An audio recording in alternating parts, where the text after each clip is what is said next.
The Expert Group for Aid Studies, EBA, is a government committee with a mandate to independently evaluate and analyze Sweden's international development assistance in order for it to develop and improve. EBA has 10 members with backgrounds in different fields of development cooperation and a secretariat that is implementing the decisions.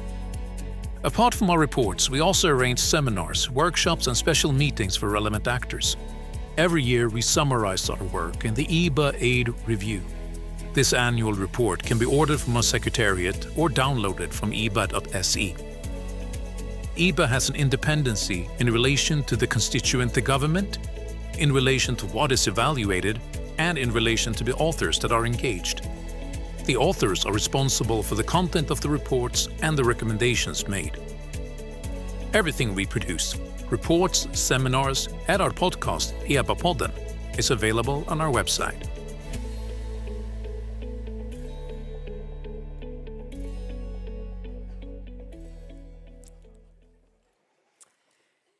Hello, good afternoon, and a very warm welcome to this seminar to launch the new EBA anthology on China as a global development actor, transforming the international aid landscape. My name is Malin Out, and I'm Vice Chair of EBA and also one of the editors of this volume, together with Oscar Almen, who will join me on stage in a little while to moderate the discussions together with me throughout this afternoon. It's really fantastic to see such great interest in this publication. We have lots of people joining us here in the room, and also 50 or so people joining us online. So a very warm welcome to those of you joining online as well. Over the past decade, China has emerged as a central actor and development partner for a lot of countries, especially now that traditional or Western aid providers scale back or rethink their engagement around the world. This shift raises important questions about how to relate to and engage with China in a more multipolar aid landscape, and how to safeguard development effectiveness and local ownership. But despite China's growing footprint, knowledge is really lacking among policymakers and development practitioners about China's ambitions, objectives, instruments, and the institutional logic of Chinese institutions that are active in development cooperation. So this volume, which I have here, and I hope you all got a copy or fought over a copy by the entrance. It's also available online, of course. This volume aims to help close some of these gaps by offering evidence-based analysis and sector-specific insights.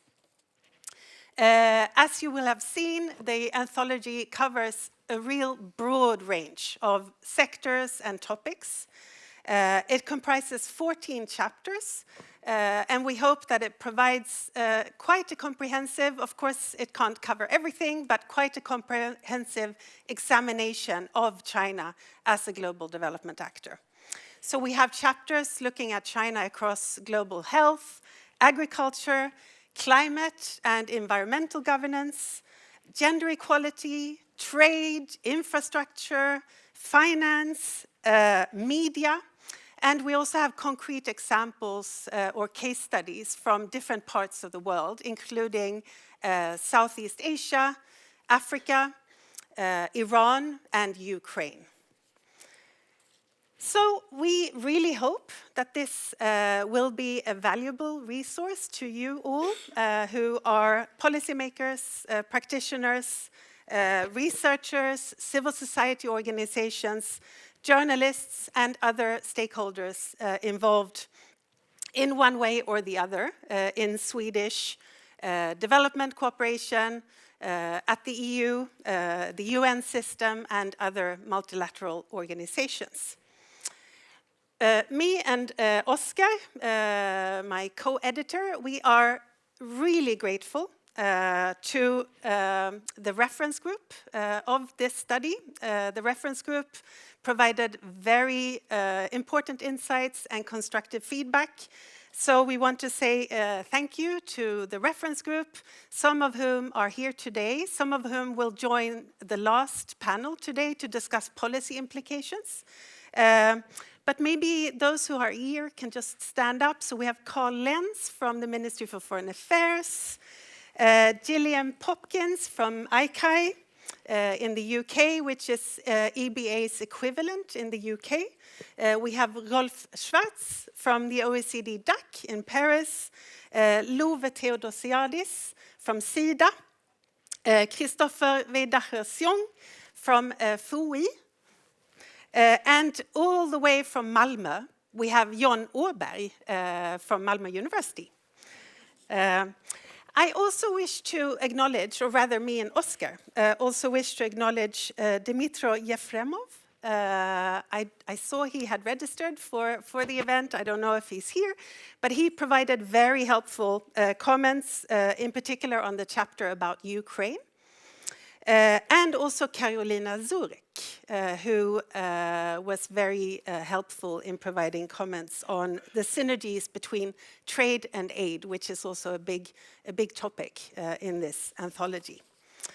Finally, before we delve into the discussions and the presentations by the authors, we also want to thank the EBA Secretariat, namely Marlene Arne and Ravneet Singh, who were really an indispensable part of the editorial group of this anthology, and the rest of the EBA Secretariat team, Anna Florell, Matilda Videll, Lucas Widén, Rebecca Seidan Mellqvist, for your contributions. So thank you so much. It really takes a village to produce an anthology. Or at least more than a dozen China specialists, a very competent reference group, and an excellent secretariat. So today, this afternoon, this is how we will go about the seminar. We will first hear a number of presentations by some of the authors of the different chapters, followed by discussions addressing questions such as, how does China's approach and practice differ or align with Sweden's approach and the approach of other more traditional or Western aid providers? To what extent will China fill the gap left by the gaps left by Western aid providers, both in terms of finance, but also in terms of norm shaping and leadership and standard setting? How does geopolitics influence China's development policy? And what can we expect from China, given its past and given China's domestic policy? What can we expect from China in international development cooperation in the future? There will be time for Q&A, lots of time for Q&A after in each session. So we'll have 3 sessions, and each session will have an opportunity for Q&A. So please prepare your best questions to the authors. We will also serve coffee and Swedish cinnamon buns in the break. And after we have done the 3 sessions, we will also have a social mingle with drinks and snacks. So a great day or afternoon ahead of us. Finally, I should point out where the emergency exits are. So we have one there and one there. And then toilets we have upstairs, and also I think 10 or so restrooms at the back there. So with that, I would like to welcome our first speakers to join me up on stage. Give them a hand.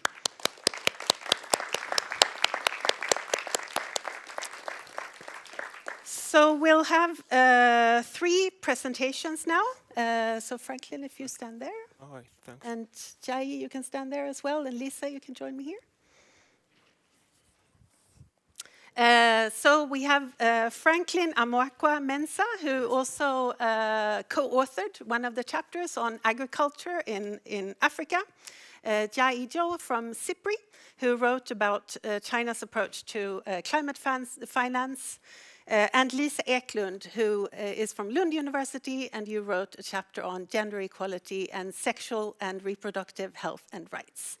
But Franklin, first, over to you, and maybe Jai, you should join me here. Sorry. So we'll just back a little bit, and your names are up there, and you can just. The floor is yours. Good afternoon, everyone. Nice meeting you. So I wrote a chapter on China's agricultural footprints. We are looking at the trend, the scale, and also some implications in Africa. So, I mean, we all know that the food system in Africa has gone through some stress for some time now. And this is because about 2/3 of the people in Africa are either facing moderate to severe food insecurity issues. And in spite of these food insecurity issues, about 60% of the population in Africa are in the agriculture sector. In spite of the many people in the sector contributes very small, relatively higher than other regions, about 17% to the GDP of the country. But the thing is that these number of people there don't contribute much to the GDP. And it calls for support from other partners. And China has stand forth to be a partner in terms of the agriculture sector. So what we see is that China is contributing in terms of aid, trade, and also in terms of FDI and technology. But their modality or their system of operation is relatively different from other partners. So their system is more of state coordinated, whereby the state, that is the Chinese state, coordinates the activities of actors within the region. And they focus more on the production side, that is, in terms of providing irrigation infrastructure, mechanization, unlike the other sector. So that's how they go about it when we are focusing on the agriculture. But over time, they have about 3 phases in terms of their presence in the region. So they started in the form of aid in terms of food supplies. Then there's a second phase whereby there were more of a coordination between aid and that of trade pragmatism, whereby the aid is coming through, but they are business-oriented, whereby they coordinate with the local farmers, or they also set up different farming systems so that as they are coordinating, they make sure that this production doesn't always stay there. So the next one has to do with the strategic partnership. So the aim of the strategic partnership mostly has to be in a case whereby food is being exported to China. So the main aim, which is being coordinated by the Chinese government, is to also address the food security concern in the region, because there's a tendency, or there's the suspicion that with the growing population and fixed land side, food security might be an issue in the region. So most of the production which goes on in Africa, in terms of food, in terms of rubber production, are exported to China, though some remain in the African region. So that's the strategy which is being happening there. So in recent time, what we see is that there's more of integration between aid, trade, and investment modality. And there's a strong growth of state-owned enterprises in China coming to Africa to do business. Yes, they are providing job, they are providing skills, there's also technological transfer, but the aim is to also feed Chinese populace by exporting. So what we can see on the screen is that most of the time there's a perception that there's more Chinese export most of their items to Africa. But when it comes to agriculture sector, in recent times, China has been a net importer of food items from Africa. So we could see from the trend here that in the 90s, China was more net exporter to Africa, but in recent time, the trade volume has increased over time. And now China is now a net importer of agricultural produce from Africa. So here we can see it's a bit of good because one, they create access to market to produce from Africa. They create employment to produce of Africa, but it still doesn't solve the problem of food insecurity in the region because most of these things doesn't stay in the region, they move out, right? So the focus here has been on infrastructure, that is mechanization, irrigation, and also along the value chain. So here it presents as dual reality. That is, there's an opportunity for Africa, and there's also a risk component. But in terms of the opportunities, it has to do with the technological transfer, infrastructure and market access, infrastructure in the sense of production-based infrastructure, irrigation, and also other mechanization infrastructure. And at the same time, there's skill transfer and also market access, because the produce now move to broader market. And there's also employment and skill. But these also present some risks given their modalities, unlike the traditional donors, whereby they are more focused on environmental sustainability, governance, human rights. That's not the case when you come to this, the Chinese system. So there are risks of environmental degradation and also possibility of death and governance concern. Debt in the sense that there are instances whereby the African countries are not able to service or pay back their debt because of the limited conditionalities and other constraints. And one other thing is that there's also uneven benefits and weak local integration. There are times whereby the training and the production which is going on is more on a pilot basis. So it does not really integrate within the local context. So when it's done within a particular community or region, over time, it's not able to spill over to other regions in the country. So the main issue is that Africa needs a stronger agency and coordination and regulation to actually take advantage of these opportunities. So that's where the Agenda 2060 becomes relevant, right? So if there's a coordination of these activities to the Agenda 2063, in the case of Africa, and also the African trade system, if it's well coordinated, these benefits we see here can be maximized, whereby the risks can be minimized. Right? So these are a brief summary of what we presented in our chapter. We will try to look at the trend, we look at the scale of their activities, and also the opportunities and risks which prevail, and how the traditional set in terms of the EU and also Sweden can also come on board. And one thing is that they are not substitute, it's more of complementary to the traditional system. Thank you. Perfect. Thank you so much. Thank you very much, Franklin. We'll get back to you shortly with questions. I have a lot of questions. I'm sure you also have a lot of questions. But before that, we'll invite Jai to come here. Maybe you can swap places. And Jai, over to you. Please present your chapter. What were your main findings? What's important for us all in the audience to know about China as a development actor in climate finance? Sure. Thank you very much for having me and also for inviting me to contribute to the anthology. I don't have a PowerPoint presentation, so I'll keep my comments a little bit more general and short. But certainly for the audience that is here, by virtue of the fact that actually you have attended, I assume I don't have to stress that development and climate finance are investments in global public goods. These are basically addressing collective human and ecological challenges at global and even planetary levels. And although we maybe don't need to overstress that, that's, I think, over the past year, certainly, we've seen that the global consensus around this is certainly fracturing. And this is where I think the conversation around China also comes in a more difficult period of time with rising great power competition. We are seeing cuts to climate finance, to development in the major corridors of power, but also among the countries that were expected to provide most of this financing.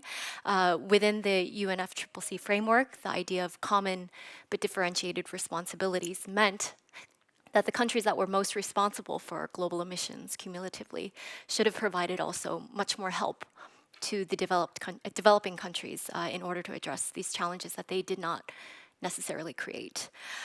So at a time where we are seeing these challenges to development and to climate financing, the question of China comes in, I think, very particularly. And I think there are two dimensions that I wanted to stress from that chapter. One is China's capacity.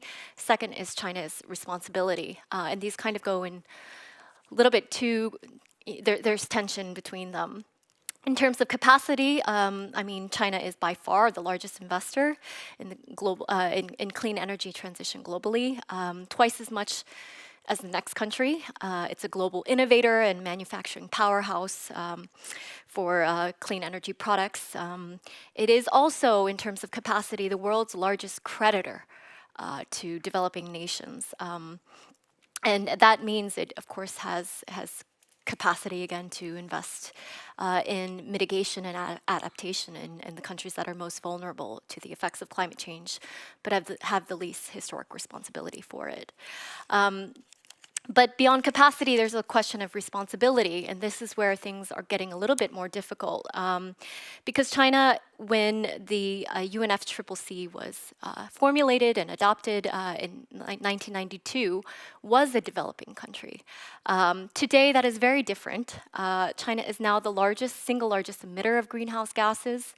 It has cumulatively contributed more than all of the EU countries combined historically, and it's second cumulatively only to the United States. So the idea that China no longer is a developing country is quite strong in terms of responsibility for climate change. But China insists that it is still a developing country under the UNFCCC framework. So I think there's a question of bringing China's capacity and its responsibility more in line with each other. There is, however, good news in this regard. Some accounting, although China does not have formal reporting requirements for its international climate-related development finance, some assessments show that China is one of the major contributors to international climate finance, upwards of 3 to 4 billion per year since 2015. This puts it at around 5th or 6th place globally. Developed countries including in terms of its investments into developing countries to help them largely mitigate the effects of climate change. But there's a lot more to be done. There is more that we could do to have China join more of the multilateral climate funds, to continue to stress that China should emphasize higher ESG standards in its overseas investments, to bring China into the conversations around transparency of reporting and data quality, which mars most climate finance generally, and also to continue to stress that China should channel much more of its funding to multilateral development banks and multilateral channels with greater transparency. So these are all kind of within the framework of, again, climate and development being global public goods that also countries like Sweden and the OECD countries also agree with. But I think the side kind of angle that was not in my chapter but was developed by Carl Halding, I think is also extremely important, which is we're talking about climate finance, but we're also talking about energy, we're talking about manufacturing, we're talking about trade, and we're talking about investments that can all kind of sit under the umbrella of transition finance and climate finance. And these are all now subject to extreme securitization, and these are becoming part and parcel of competition more generally. And I think in that specific respect, what's come to the fore is not the conversation around providing global public goods at the highest quality possible, but about narrower strategic interests that are also intersecting into these topics. And then this is a question of geopolitical influence, access to resources, trade interests, industrial competitiveness, markets, access, and these are all questions that it's not quite clear if we're seeing China as a partner on. But I think the one thing that is very important in this particular space is the voice of developing countries themselves that I think can push not only China, but also the other OECD countries also together in taking a greater share of responsibility for this and to raise their standards as they invest and continue to hopefully to engage further down the line in this. Perfect. Thank you so much, Jai. And now, finally, so you swap places.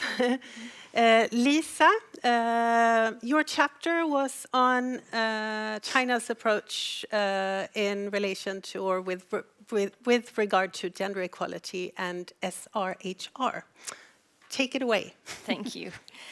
So I thought I would start by saying sort of a few more descriptive things about what I found during my research and review, and then shared two of takeaways that are of a bit more analytical character. And I think that when it comes to gender equality, there are several indications and initiatives that suggest that China is increasing its commitment to gender equality when it comes to international development cooperation. It is 1 out of 8 core areas in China's white paper on international development cooperation. That came out in 2021.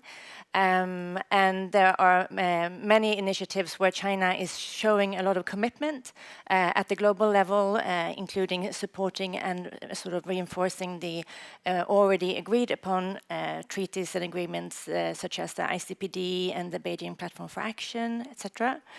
And China is wanting to take a more sort of responsible role as a global actor. And there are basically 3 ways in which this manifests itself, according to my research. And one is a very obvious one that was also very recent, is the way that China lifts up the Beijing Platform for Action, especially during the commemoration of it was the 1995 Fourth World Conference on Women, and this quite remarkable, actually, platform for action that still holds in so many ways and is very progressive. That China really holds that up and commemorates it. And during Beijing +20, China gave a voluntary contribution to UN Women, and so they did during Beijing +30. So I think these are indications that China is really wanting to show itself as a global actor that takes responsibility for gender equality as an important theme in global development work. China also committed $100 million to South-South cooperation activities as part of Beijing +30 commemorations. And South-South cooperation is the second sort of field where China, that's where you can see that China is investing in, especially in women and girls. And they are doing that in particular when it comes to education, to health, including maternal health, and livelihood programs and activities. So quite traditional, if you like, areas in which they collaborate with and cooperate with mostly other global South countries. And then I think an emerging area where China is also positioning itself in terms of gender equality is actually when it comes to women, peace and security. At least in a sort of rhetorical and sort of in Xi Jinping's speeches, he refers to the importance of women in peace processes and also that women and girls often are very much damaged during conflict or harmed during conflict. So these are the three areas where you can see China's commitment to gender equality. When it comes to sexual and reproductive health and rights, I would say that it's not so obvious that China has that as a sort of a policy field that they want to pursue. There is not so much about sexuality in the documents available and the reports, and there's also not so much focus on rights, but more on reproductive health, in particular maternal health, and also linking it to population. So population and reproductive health with a particular focus on low fertility rates, which China is identifying as a key sort of development issue in conjunction with population aging. And I think it's important to point out as well that gender equality is quite a small field in China's larger development aid cooperation initiatives and also finance-wise. But it is there are signs that it's growing. And then there are also some studies that are criticizing China for not paying enough attention to gender issues, and including in agriculture and in climate transition, that there is not much of a gender analysis or any regard for how it might affect women and men and girls and boys differently. But at the same time speaking, there are also voices that are saying that, well, actually, given China's commitment to the sort of global ambition to advance gender equality and women's empowerment, it's also a good thing, and it gives us opportunities to maybe have new alliances and partnerships at the global level, where we can partner with China as a positive force for gender equality. And then just briefly, two things I think that are important where we want to understand China as a global development actor in the field of gender equality. I think it's very important that we actually understand China's national development agenda. One of my main arguments in my chapter is that I don't think we can understand China as a global development actor without understanding China as a national, its own national development agenda. And I think it's important to point out that gender equality has from the very beginning been a very important cornerstone of China's modernization project. It's part of the first constitution. Gender equality was part of the founding principles of the Communist Party in 1921, etc. And here I'm actually going to show you a slide. You said there was a back and forth. Yes, green. Okay, so actually, it's also important, I think, to acknowledge that China has made really large improvements when it comes to gender equality over the years, and this is just some key indicators where I'm actually comparing China and Sweden. And China is particularly proud of having reached gender parity in education. China has some of the highest levels of female labor force participation in the world.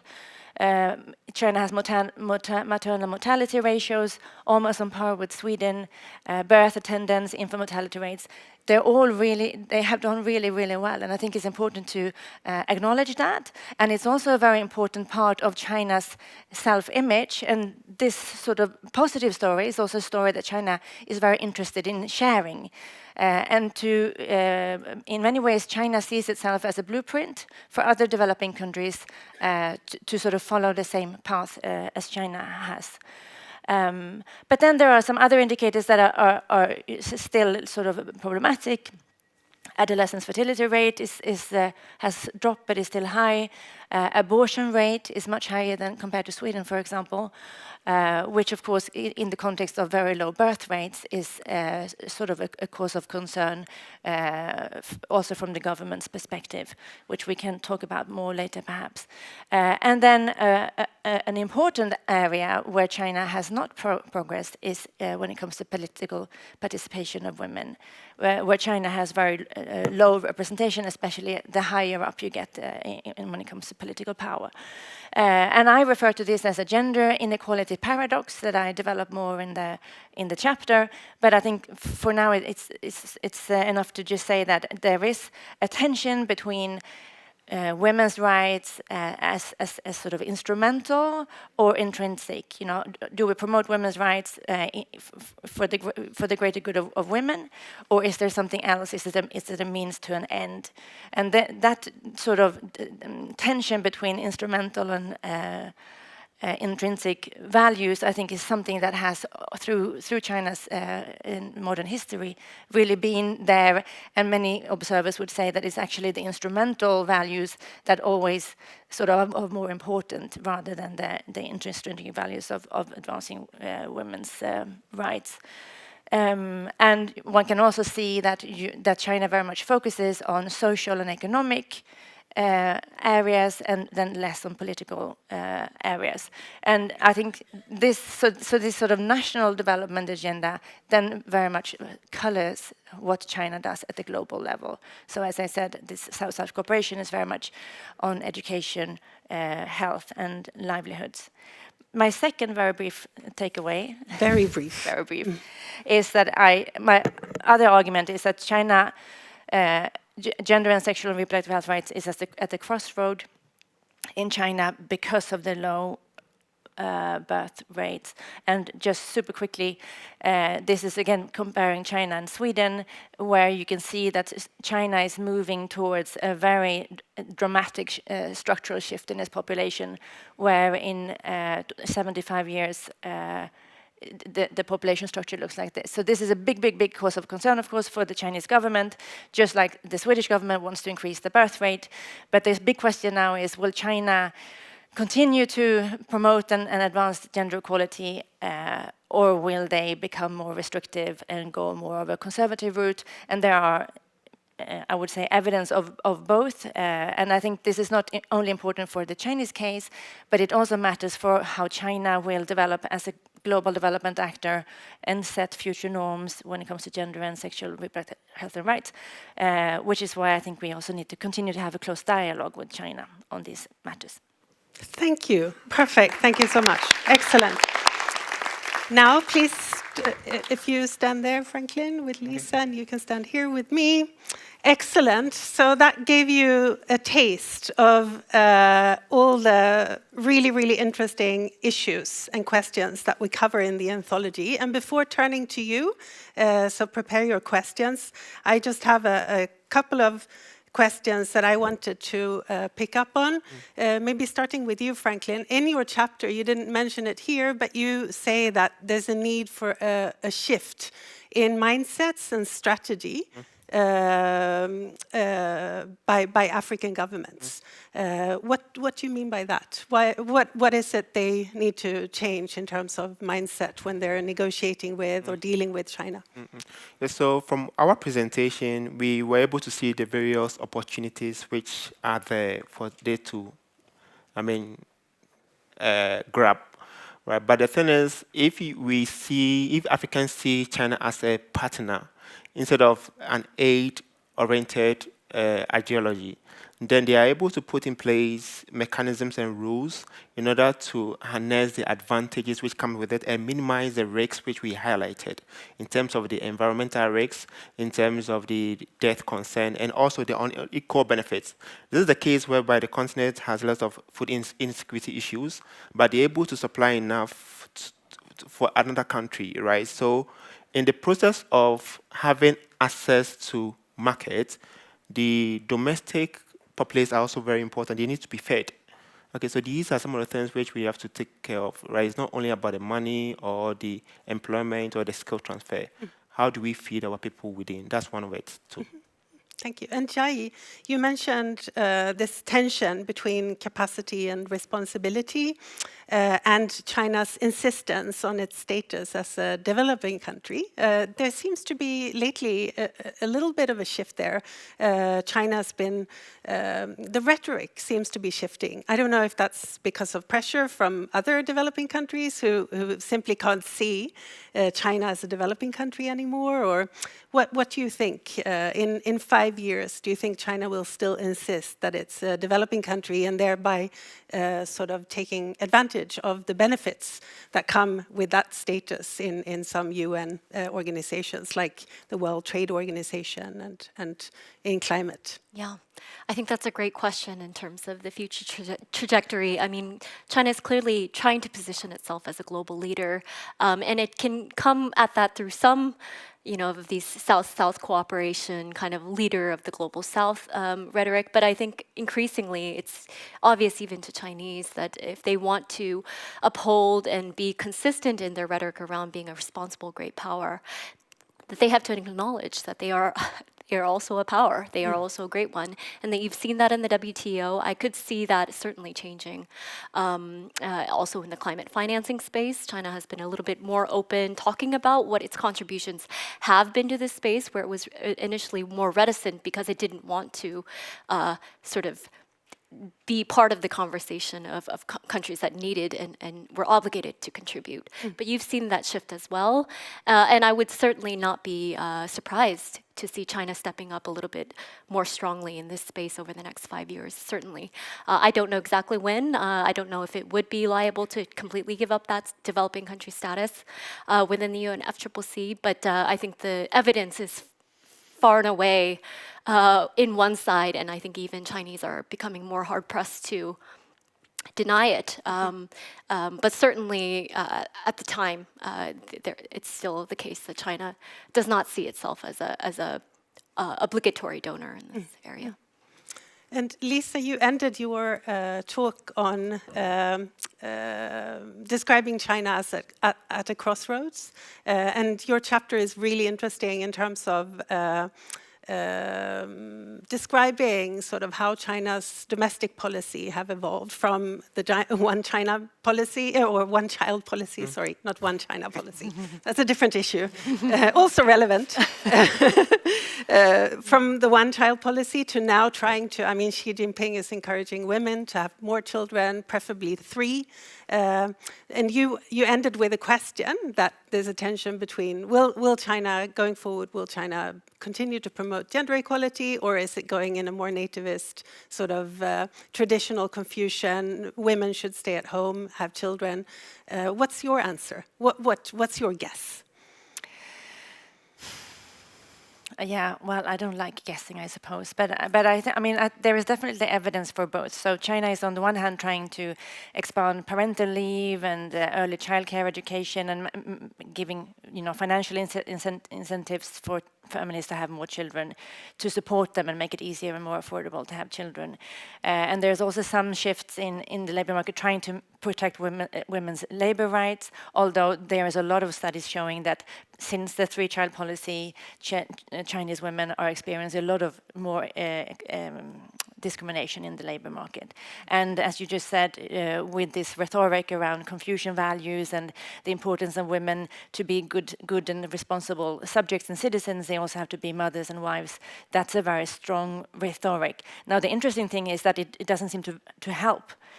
So the birth rate is still very low and receding, although the marriage rate has gone up a tiny little bit the last few years. So I think it's very hard to predict, but women also seem to be voting with their feet or wombs. But I think a worrying aspect that is that whether reproductive health and rights will be undermined as a way to sort of force women, especially with abortion rights. So there are some worrying signs, I would say, in this regard, including adding value-added tax on contraception that is becoming more expensive, banning abortion pills for being bought online, and so there are like small steps in a worrisome direction, but it's very hard to tell. Some observers are quite pessimistic, but others, including the Claudia Golden, the Nobel Prize winner, she's saying we will never increase birth rates if women's empowerment starts to go down. It will be just even worse. So yeah, it's hard to tell. Yeah. Very interesting. So now is your chance to ask questions, reflections. I want to say when you ask a question, please state your name and affiliation, and keep your questions brief so that we have time for many questions. So who wants to go first? Don't be shy. Just raise your hand. Yes. There's a mic coming for you. Thank you very much. Do you hear me now? Yeah? Yes. Thank you for fantastic presentation. So really look forward to reading.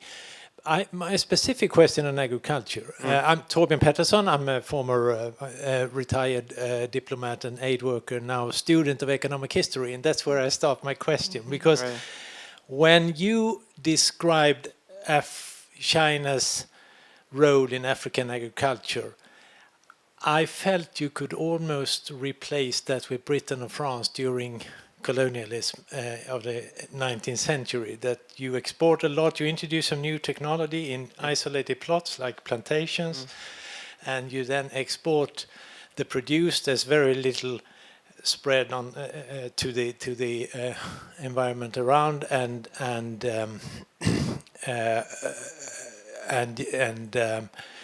it's state controlled and state owned. Yes. Am I totally unfair in saying that? Or do you see, I mean, I guess the question I really wonder about, is it really that bad? Or do you see differences from traditional colonial agriculture in Africa? Yes. Yes, so I think it's not that bad in the sense that one, there's the case whereby they are not coerced to come there to work, right? So there's skills transfer, there's employment, and at the same time, there are instances whereby there's transfer of technology, right? The only difference is that the net of the produce, most of them go out, right? So it's not that bad in the sense that this technology is transferable to other small-scale farming settings. So it's not fair to call China a neo-colonialist. Yeah. Okay. Yes, we have a hand raised here. Oh, and there. There, and then there. And sorry, to add to that, there's also it's more of a PPP, that's a public-private partnership, right? So there's this kind of win-win game. But the thing is that given the presence of high food insecurity and more of the food is going out, that's where the imbalance is coming from. Yes. Thank you for the presentations. My name is Minna Fredriksson. I'm from the Swedish NGO Diakonia. And my question is about women's political participation.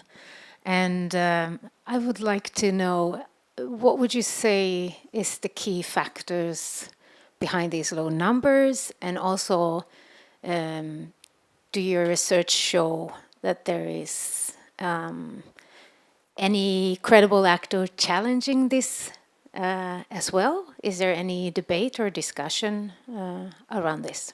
Thank you. We will, now that they've warmed up and we have several hands in the air, we're going to take 3 questions at a time. So yes. There was a question there. Can you raise your hand again? Hi, my name is Pia Karlberg. I work as impact manager at Better Shelter, shelter provider to emergency response. So that's not really the question here. It's also to Franklin, following up on the other question there regarding. It's just a bit of a devil's advocate question, but is there a counterfactual that the fact that China has come in, that the volume of the production has been raised, and therefore it looks like it's there's a bad ratio left in Africa, but maybe the volume as such has gone up, so what is left is still more like a green revolution sort of situation where, yeah. And one more, if there are any more questions. No? Then we'll turn first to you, Lisa, about the question about women's political participation. And maybe it would be really interesting if you could say something about the role of domestic CSOs. And Yes, so thank you for that question. And I think the China, I mean, in China, the sort of, I think the Chinese answer would be that there is participation among women, but at a lower level. So if you go at the very sort of bottom at the, whatever that would be called, the lowest level, so to speak, there would be more or less equal representation. And then the higher up you go, it won't be. And in the Politburo, there are only men, for example. So, and I think that this is not actually my expertise. So, if anyone wants to chip in, you're very welcome to do that. But my sense is that it's sort of accepted into quite a large extent. That it's like those really top-heavy positions are handled by men. At least I don't hear a lot of talk about it when I'm in China and do field work. But the other side of it, which Malin alluded to, is that the civil society and the NGO sector in China has been, it's not. It hasn't vanished, but it has been severely undercut because of regulations that make it difficult or impossible for NGOs to receive funding from outside. So many NGOs have to minimize their activities, which means that the political voice that civil society normally would raise is weaker in China at this moment in time. But I think it's also very important to remember that not long ago, China had a vibrant civil society, comparatively speaking at least, that really sort of bloomed or blossomed during the Beijing in 1995. During that era, there were lots of organizations that popped up that were advancing and advocating for women's rights. And until recently, there were also NGOs advocating for queer rights. So things shift very fast. And yeah, we don't know which direction China will take in the future, but it's also good to know, I think, and comforting to know that it isn't long ago that where the window and the voice of the political voice of women was more heard. So that's good to remind ourselves and maybe also our Chinese counterparts sometimes that it's not long ago and it was good. There were many good things that came out of it, including a legislation on gender-based violence that came 10 years ago. So I didn't give you a very clear answer, but these are my remarks. But both in terms of women's rights and in relation to environmental pollution, that's where China's civil society started growing in the mid-1990s. And it's still there. We just don't hear of them, but it's important to remember it's still there below the surface. So there are opportunities still to engage with non-state Chinese actors as well. So we should make an even harder effort to do that now that it's so difficult. But yes. Yes. So with the counterfactual, we could even see that from the graph I showed. Within the early 90s, you could see that the region was a net importer. But over time, with their presence and the modernization and the mechanization, the volume of production actually increases, a sharp increase, and they end up being a net exporter in terms of Africa. And until COVID, most of African countries were doing well in terms of SGD 1 and 2. In terms of hunger, they were doing well until COVID. So, I mean, their presence is good, right? So that's what we can say. So if they had not been there, we don't know how things would have been. It would have been much worse than now. Yeah. I have a question, unless there are any, until I see a raised hand there. Perfect. So then I will give you the mic, and then I'll save my questions. Yes, and so Adea first, and then over there. Thank you, Malin. My name is Adea Gafure, and I'm a researcher with an expertise on foreign aid. I wanted to ask you, Franklin, first about, I think you showed also in the slide that there's an association with like environmental degradation, and there's an increase in corruption with with crediting projects from China, especially. I really enjoyed the nuanced discussion, but I was just wondering if you could say a little more about that, because I know that some studies are already showing that, but it seems that it's correlated if there are efforts in recipient countries for environmental to protect the environment, then it's not so bad. But if there's no such efforts, then these projects are more associated with some environmental impact that is not so good. Yes, if you could say something about that, and then to Jiai, I was thinking about the clean energy projects that you mentioned. Do you know which countries do they do these projects with? Is it countries that are more interested in these agendas, or is it that China has a specific target that they're trying to reach with these projects? Thank you. So. Right, hi, my name is Patrick Destin, working at the Olof Palmes International Center. Western development efforts have often failed to effectively integrate development countries into higher value segments of global value change. Do you observe any difference when it comes to China in this sense? Thank you. And then I will take my question. I have a question for Jiai, or for all of you, but primarily to Jiai, and then we'll get, for final remarks, we'll turn to you. But I want to raise something that none of you have asked, but that's really been a cross-cutting theme throughout the anthology, namely the problem of China's lack of transparency. So I wondered if you could say something on that, Jai. What are the sort of consequences of China's lack of transparency? Why is it so problematic?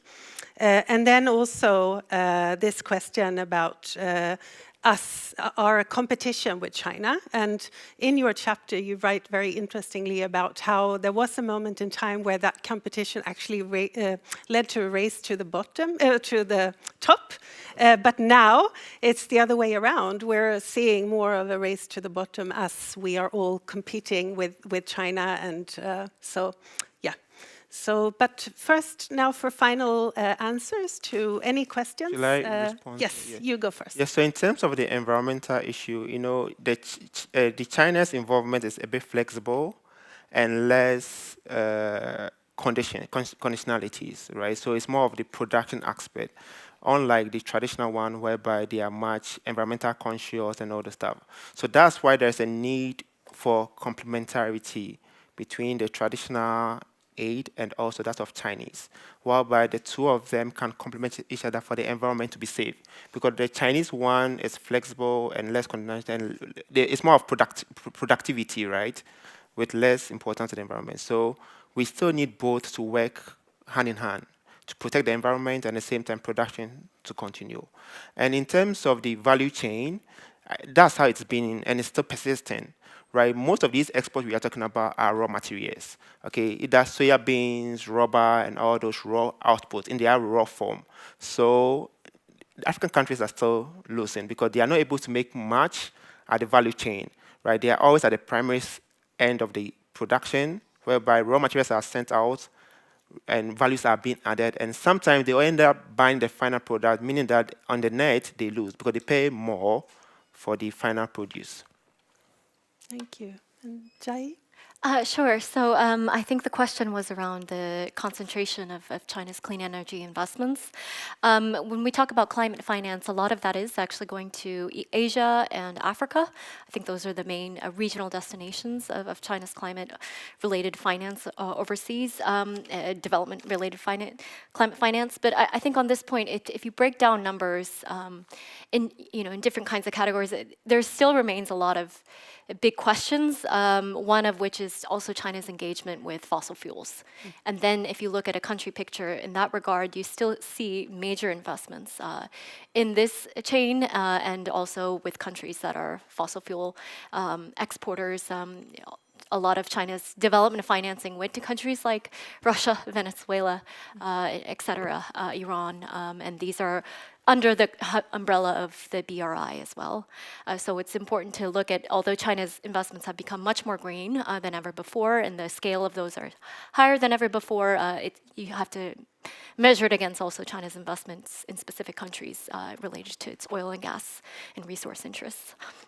I think the question around lack of transparency and data limitations is, I think, probably the most fundamental one of the most fundamental ones to ask in relation to China, because we need to know what we're talking about.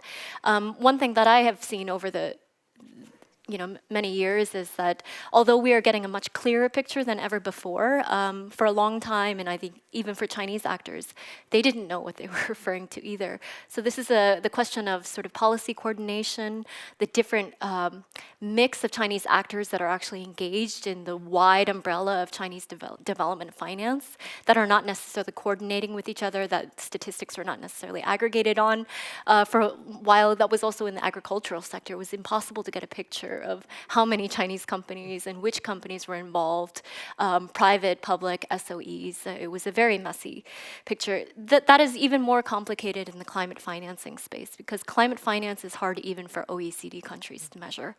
They use very unstandardized methodologies. There's sort of accounting ruses that OECD countries, DAC countries have been accused of in terms of incorporating sort of older forms of development finance and sort of tacking a climate tag to it, even though these are supposed to be additional financing investments. So I think that this remains a big challenge, but it's one that I think China can be worked with along these lines. But I think then the other questions that you raised around the race to the top, and this is, I think, only just a few years ago, I was actually very optimistic about strategic competition between the West, quote unquote, West and China, because what you saw was actually a plethora of offerings, more offerings, better quality offerings to developing countries. That was in relation to infrastructure, energy engagement, development, generally. This meant that everybody was trying to put their best foot on the table in terms of, sort of appealing to countries in the global south, to middle powers, to emerging economies. And I see that has devolved over the past year. So I think one of the pressures on China has been to sort of match up with Western standards of accountability, with ESG, with sort of with the high quality development finance that the OECD countries were known for. But to the extent that OECD countries are also no longer interested in that, and you have great powers like the United States also engaging in much more coercive forms of resource and economic diplomacy, that also lets off pressure on China. I think China has its own interests in this regard to continue to raise its ESG standards, which it is doing abroad, to continue to invest in climate and energy, clean energy investments in other countries. Those are for strategic reasons, but I think the overall trend is very negative. Very good. We will continue that discussion in the next session. So now a big round of applause for our wonderful speakers. Thank you.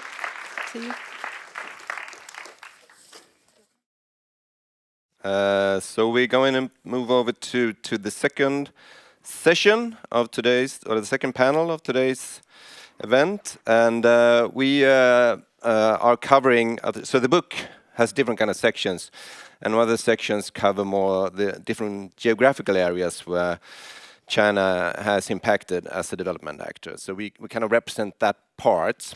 And today we will have presentations by Michael Schiffer first, who is Senior Fellow, Center of American Progress, and partner at Scalar Advisors, and former Assistant Administrator at USAID. And then we also have Åsa Malmös Rognes on my left, who is a research fellow at the European Institute of Japanese Studies, Stockholm School of Economics. And finally, we have Helena Legarda, from head of the Program for Foreign Relations team at Mercator Institute for China Studies, or MERIX. So we will start with Michael. I should just mention that we also have an excellent time holder here on the first row. So while you're talking, it might be a good idea to keep one eye on the time holder. And once he'll show you how many minutes you have left. And if he shows a cross, then your time is up. So we try to keep time. Well, first of all, Michael, so you've written your chapter not on a specific region, but more generally how China impacts different parts of the world. So please. Thank you, and thank you for having me here today, and let me give my thanks to Malin and Oscar and everybody with the EBA for really a terrific and much needed and valuable initiative with this anthology. As Oscar mentioned, my chapter looked at development assistance in an era of strategic competition and global fragmentation. And I would offer that we are, to perhaps state the obvious, we're in an inflection point now more significant than any since the end of the Cold War. Three simultaneous shifts are converging. The collapse of the post-1990 liberal international order, the emergence of systemic great power competition, and the breakdown of multilateral institutions' capacity to manage shared challenges. In this context, development assistance used to be seen as a largely technical domain, but it is not anymore. It is now a primary arena where competing visions of global order are being tested, shaping governance structures, economic relationships and international alignments across scores of countries, primarily in the global south.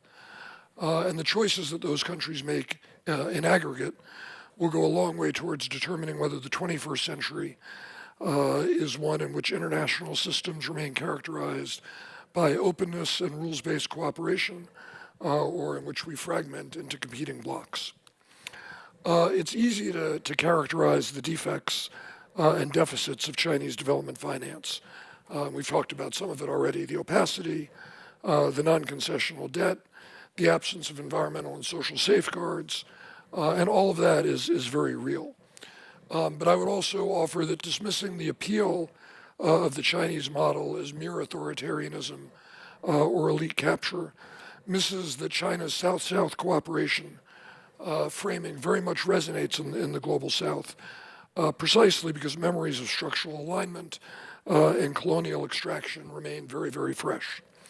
Chinese infrastructure projects are also much more efficient than those that have traditionally been offered by the West, delivering in 18 to 24 months on average, comparing Western projects that take 3 to 5 years.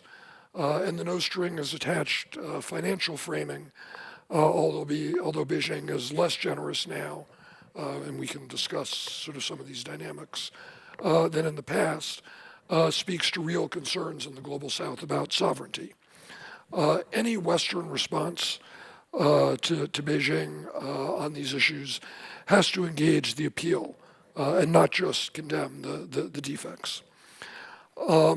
Yet, precisely at a point when strategic competition between democratic and authoritarian powers has intensified, actual development practices on the Western side have shifted decisively towards state-centric, infrastructure-focused, commercially oriented, and transactional models, converging with Chinese approaches in form, even as the normative framework may remain fundamentally opposed. The Trump administration's dismantling of the U.S. Agency for International Development is the most dramatic expression of this, but it's the culmination of a longer trajectory, both in the United States and elsewhere. The expansion of the Development Finance Corporation in the United States, EU's Global Gateway, these are all moves that are in the same direction towards this convergence. And I would offer and argued in my chapter that if democratic actors abandon the distinctive features that define our development model, institution building, civil society strengthening, governance conditionality, all of the critical enablers to sustainable development in both senses of the word, we will lose the basis for arguing that our approach produces better outcomes. And we will not be able to win a differentiation argument by converging. One, very, very clear example of the risks with the PRC development model and the risk of this potential convergence can be seen in Ecuador's Cococota-Sinclair Dam, which is the country's largest development project and was built by Sino Hydropower for $2.25 billion. The dam has been plagued by over 17,000 structural defects since its completion and operates at less than half its design capacity. The inadequate design work that preceded construction created risks to the dam's structural integrity that may require complete renovation. And in 2025, as Ecuador was trying to seek redress, it ended up dropping its international arbitration proceedings, accepting $400 million in compensation, so a fraction of the loss, and ceded operational control of the facility to Power China, effectively losing sovereignty over critical national energy infrastructure. And that outcome encapsulates the long-term costs of prioritizing speed and volume over governance and due diligence. I would say that if, and to wrap up, that for the United States, for the EU, for others in the international community, if we want to address the potential strategic vacuums that may be opening, we need to focus on proving our value proposition empirically, focus on the strategic domains where competition is most consequential, in infrastructure, in the digital economy, and in democratic resilience, and coordinate strategically rather than trying to match volumes. Democratic actors, particularly middle powers, cannot compete with Chinese development finance on scale. Our response has to be strategic and focus on comparative advantage, coordinated coalition building, and like-minded partners, and deliberately target domains where governance matters the most. And the stakes here, I would offer, extend far beyond development effectiveness to fundamental questions of whether democratic governance model can demonstrate superior outcomes in an increasingly competitive international environment. And that is an existential challenge for democracy and democracies. Thank you. Okay, so next we give the floor to Åsa. And you have a chapter that looks at China's development actor in Southeast Asia. Yes, thank you very much. And I think what I'm going to say is a bit of taking a step back from what Michael just talked about and then talk about what China has done to date in Southeast Asia. And I think for transparency's sake, I should also mention that I've worked for the Asian Development Bank with development projects in Southeast Asia before I turned to academia. Should I move this one? Yeah.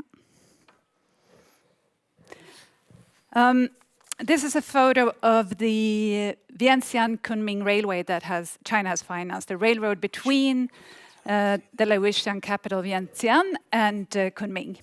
And I think this is a bit symbolic of China as a development actor in Southeast Asia with this infrastructure project.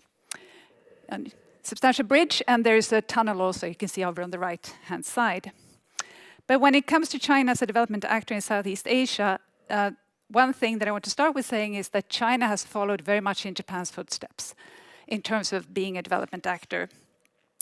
And that is, just like Japan before it, China has prioritized loans over grants and has prioritized funding infrastructure, hard infrastructure or economic infrastructure, before other areas that pertains to development.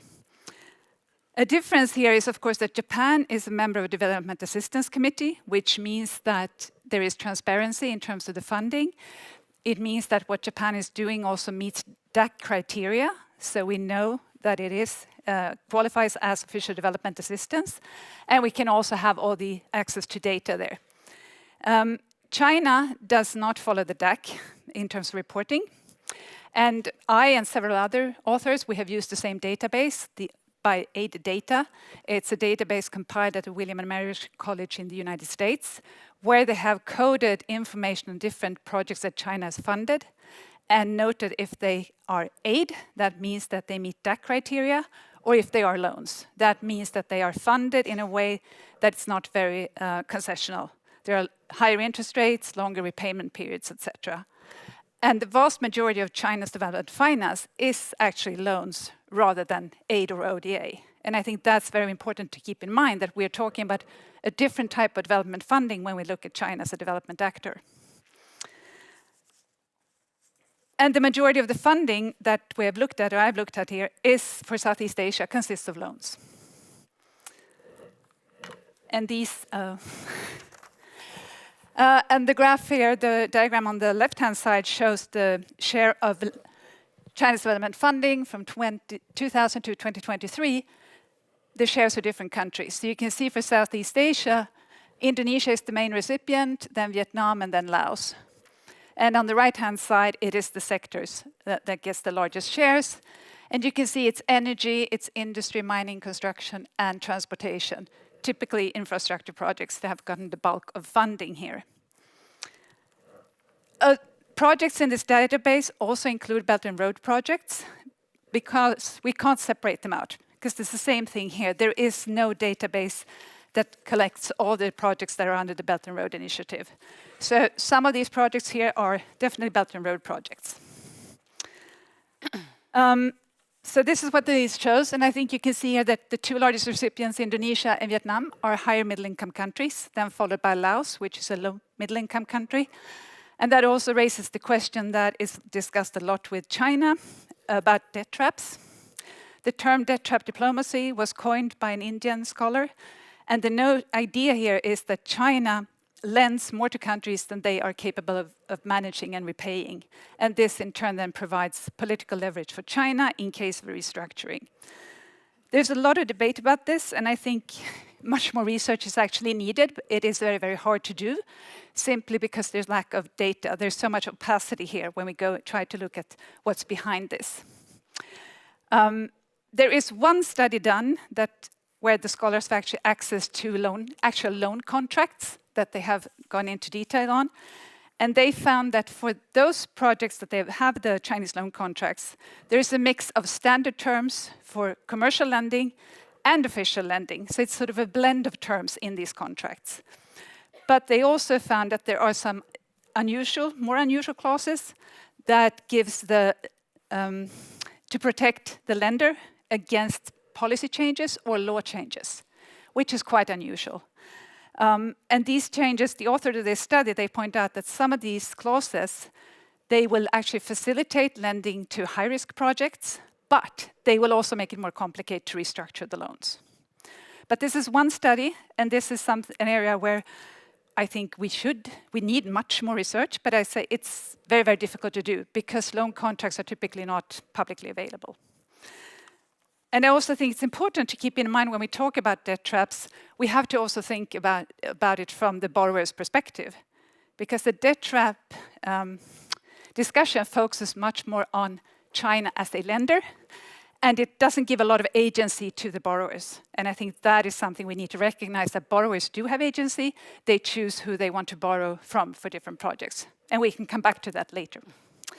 But this is the summary of China in Southeast Asia. Okay, thank you very much.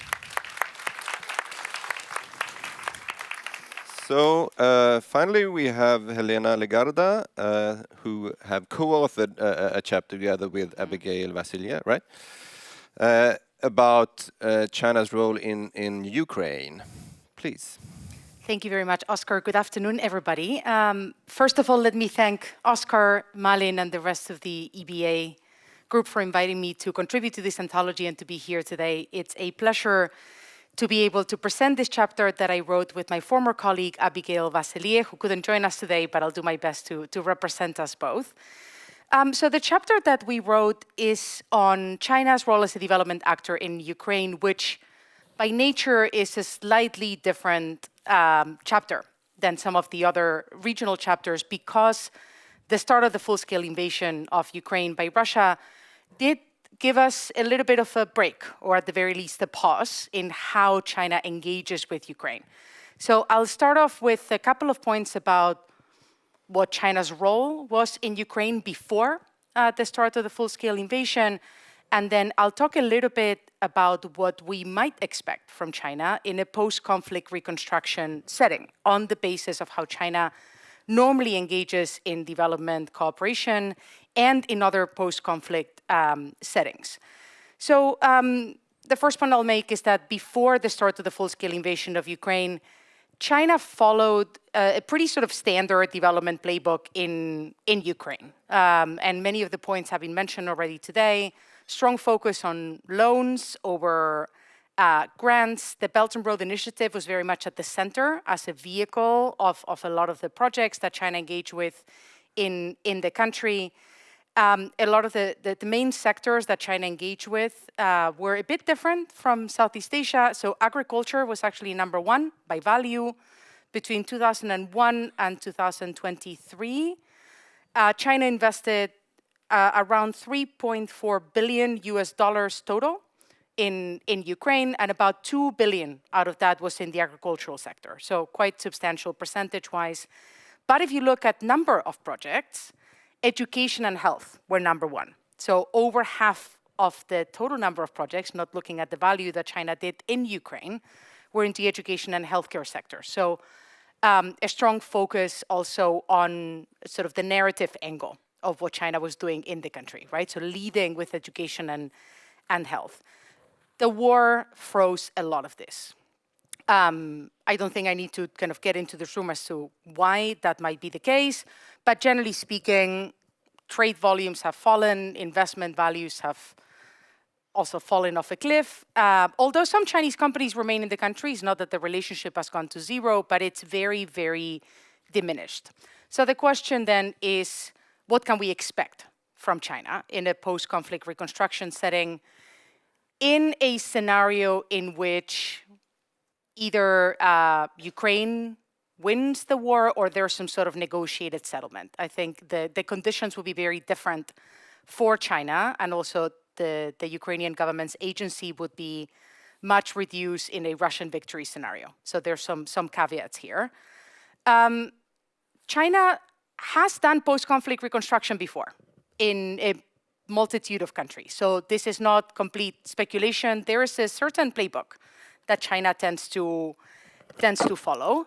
The first thing to note is that Beijing has expressed interest already in participating in the reconstruction of Ukraine. It's one of the points included in its 12-point plan back from 2023.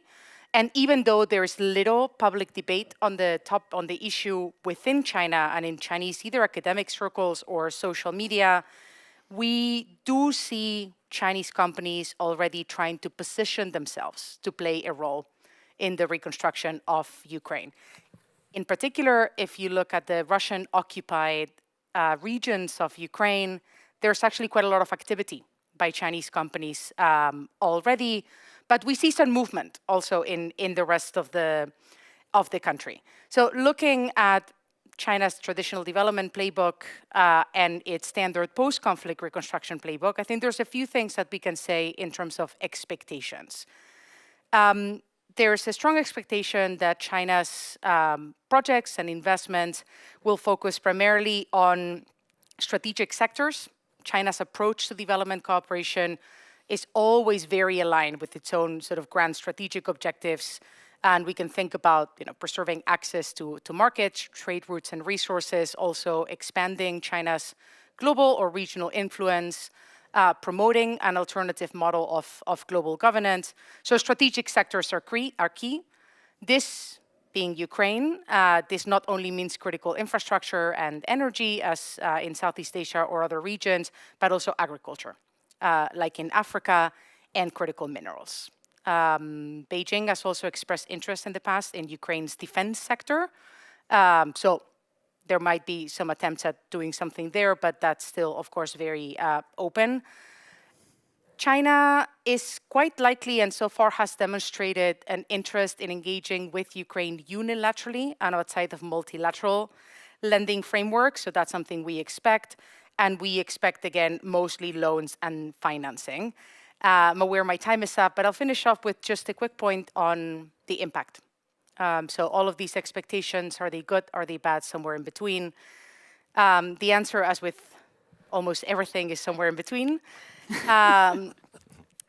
There can, of course, be some positive impact on Ukraine and its development through China's involvement. I think we shouldn't lose sight of the fact that the costs of reconstruction for Ukraine will be extremely high over an extended period of time, and Ukraine will need contributions from as many actors as possible because Europe will not be able to foot the bill for the whole thing. And how much other countries like the United States will put in is an open question at this point. Plus, China does bring certain advantages that Franklin also mentioned, right? When it comes to speed, when it comes to efficiency, when it has to having big state-supported companies and state-linked companies that, bring some cost advantages to some of these projects, plus dominance in certain very fundamental sectors. Ukraine wants to rebuild its energy sector in a much more decentralized manner with more renewable energies. How would they do that in a cost-effective manner without relying on Chinese photovoltaic equipment or Chinese-produced wind power equipment? Complicated and expensive. Doable, but difficult. But there will, of course, be some challenges, and I'll finish off with this. There are clear security concerns when it comes to overdependency on China in critical infrastructure, some potential concerns about what this means in terms of political influence and Ukraine's future accession to the EU, the lack of transparency, focus on sustainability by China and Chinese lenders can also create issues. So loads of things to consider beyond the advantages. Ultimately, the role that China plays will be shaped by Ukraine and the Ukrainian government's decisions. And I think this is where Sweden and Europe have room to act, to engage with Ukraine, to help Kyiv develop monitoring mechanisms, autonomous instruments they might need to mitigate some of these risks and look for any opportunities if any exist. Thank you. Okay, thank you very much. So now we have a question and answer session. So please, also if you stand there and Michael and I can stand here. Similar to Malin, I will take the advantage of being a moderator, of asking you questions first, and then we'll let in the rest of the audience. So I'd like to address Michael first. So one of the things that has emerged in all this presentation is the question of dependency. And China, that's one of the huge debate about China's development actor. So how would you say that this is played out in different parts of your research? How do you see, to what extent is China creating these dependencies, and to what extent is that maybe a picture that needs to be nuanced? Well, I think, as Helena offered, it's a little bit in between. China has certainly, in the interest of its own national security strategy and national interests as it is now, emerged or re-emerged, depending upon how you look at it, as a great power on the world stage, has sought to take advantage of the opportunities that have been presented to it in the development world to create these dependencies through its development work, whether or not you want to call it debt trap diplomacy or characterize it in different ways. It undertakes development projects not necessarily for ends that have a economic or market logic, but for its own strategic interests, right? And this is, to this question of convergence, another area where the United States and others are converging in their practice with China. On the other hand, I don't think any of us have any illusions that the need for economic growth and development in the global south is real. And if the United States, if the European Union, if Japan, Korea, Australia, other development actors are not showing up with projects, be they grant or loan, but not showing up to meet the needs, the very, very real infrastructure needs, the very, very real health needs, technical assistance needs. One can't expect countries in the global south to simply say that they're going to do without. We're tremendously concerned, for example, about China's digital Silk Road and the potential malign economic and governance effects of its digital cities program in more than 80 countries now. But we can't expect countries to go without 5G, soon to be 6G cell service, right? It's essential for society and for economic growth. So there's a little bit of a push-pull in terms of how Beijing seeks to take advantage of the dependencies, but also the reality of that it is providing development in places where the United States, others in the West are not showing up. And if we want to be an alternative to those potential dependencies, then we have to be an alternative, which starts with showing up with real and robust development options that countries in the global south can take advantage of. Thank you. And I think also you also brought that question up in your presentation. Would you like to add anything to this topic of dependencies and debt traps? Well, I agree with what Michael said, but I think, as I was saying, when you look at, you have to also take into account the borrower's perspective. And if you are a borrower in Southeast Asia and you want to finance infrastructure, you can go to the multilaterals, that's the Asian Development Bank, the World Bank, or the Asian Infrastructure Investment Bank, which is Chinese-owned or dominated, or you typically go for bilateral funding to China or Japan. That's sort of the options. And then, of course, they take into account, if they're going to borrow money, what are the terms? What are the financial terms that we face? What is the interest rate, repayment period? What are other conditionalities attached to this project? And also, what you've alluded to here, when can this project be delivered? What is the time frame? Do we talk about a new road being built in a 2-year time frame or a 5-year time frame? And that all factors into decisions that borrowers make. And they want to have an infrastructure in place. There is a need for a new power plant or a new road, etc. So I think we have to keep that aspect in mind as well, the borrower's perspective.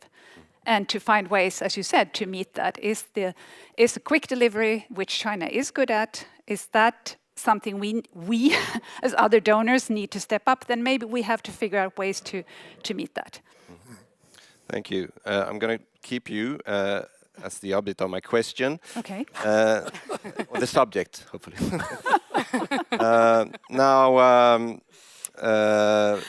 So China as a development actor has evolved over time and maybe learned a lot of lessons.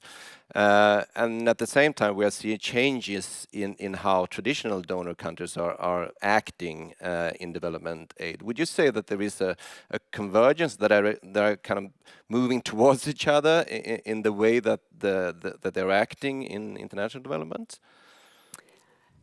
I guess if we look at the Swedish perspective, there is a new strategy for aid. There is a fundamental shift that I see when I read the Swedish government documents now in what is the objectives. And it is a lot of talk about aligning aid, trade, and even security policy objectives, which means that's a new way of looking at aid for Sweden, to see if we can find synergies, if you like, between these different policy areas and bring them closer.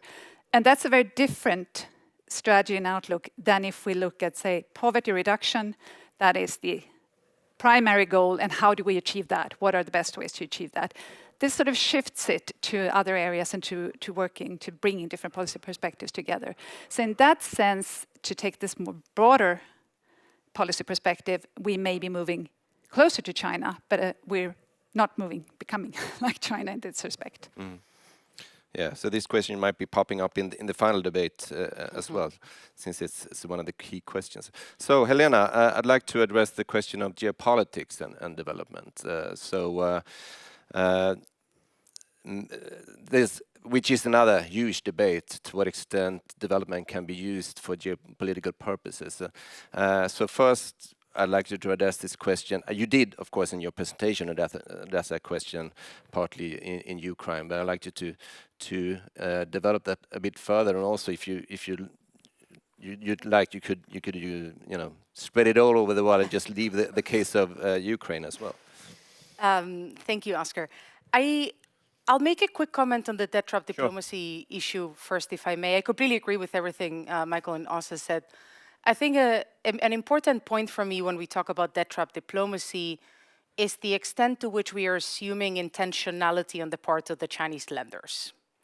And I think it is on that point that I have not seen enough evidence to conclude that Chinese lenders are on purpose pushing recipient countries into debt so they can then get access to infrastructure, I guess. There's been cases, they exist, but I think it's one of those areas where more research is needed. And sometimes that question of intentionality, to me, gets baked a little bit with the debate on debt trap diplomacy, and that's where I'm a bit unsure about the concept. On the question of geopolitics, I mean, development has always been extremely geopolitical for China. And I think that's something, or at least over the last few years, I'm not going to say always, that's a long historical view, but if we look back the last 10, 15 years, certainly since Xi Jinping took office and the Belt and Road Initiative was launched, it's been intimately linked.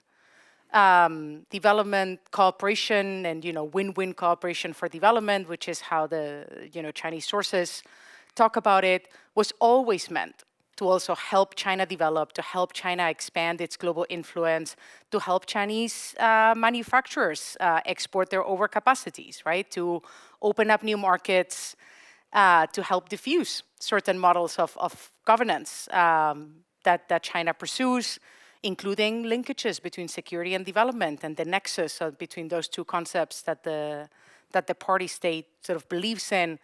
So I think what's changing in a way is that we here in Europe are starting to also look at development through a more geopolitical lens. But this is not particularly new for China. And in the particular case of Ukraine, since that's what I looked at in my chapter, this is already coming across quite clearly, and there will be bigger points of friction. Critical minerals is a key one. We already saw that deal between the United States and Ukraine back in, I think it was April of last year, where China was indirectly mentioned, right? So Ukraine would keep countries that didn't help Ukraine throughout the war, that acted in manners adverse to Ukraine's interest, I think was the wording, out of access to Ukraine's critical mineral sector. So that's something that will be there. The defense sector in Ukraine and China's interest in it has always been very geopolitical. China did try at a certain point, a Chinese company, to buy a Ukrainian defense company called Motor Sich, and Kyiv eventually blocked it after some pressure by the United States. So these kind of bouts of geopolitical competition are already starting to emerge, and my expectation is that we will see more of this in a post-conflict setting, and I'm certain this applies to many other countries and regions worldwide.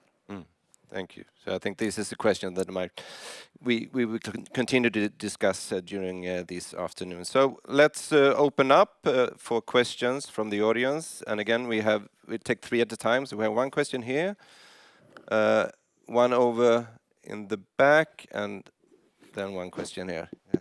To wait. Okay, thanks. I'm Torgen Holmgren. I'm former member of EBA. A question about the debt trap or debt.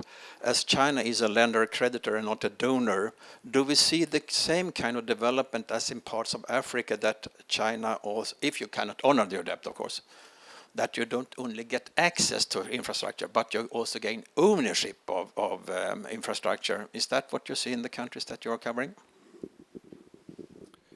Yeah, who would like to start? Are we going to take 3 or are we going to... We're going to take 3 Oh, questions. yeah, you're right. Thank you. Thank you for helping the moderator, yeah. So we had a question in the back, right?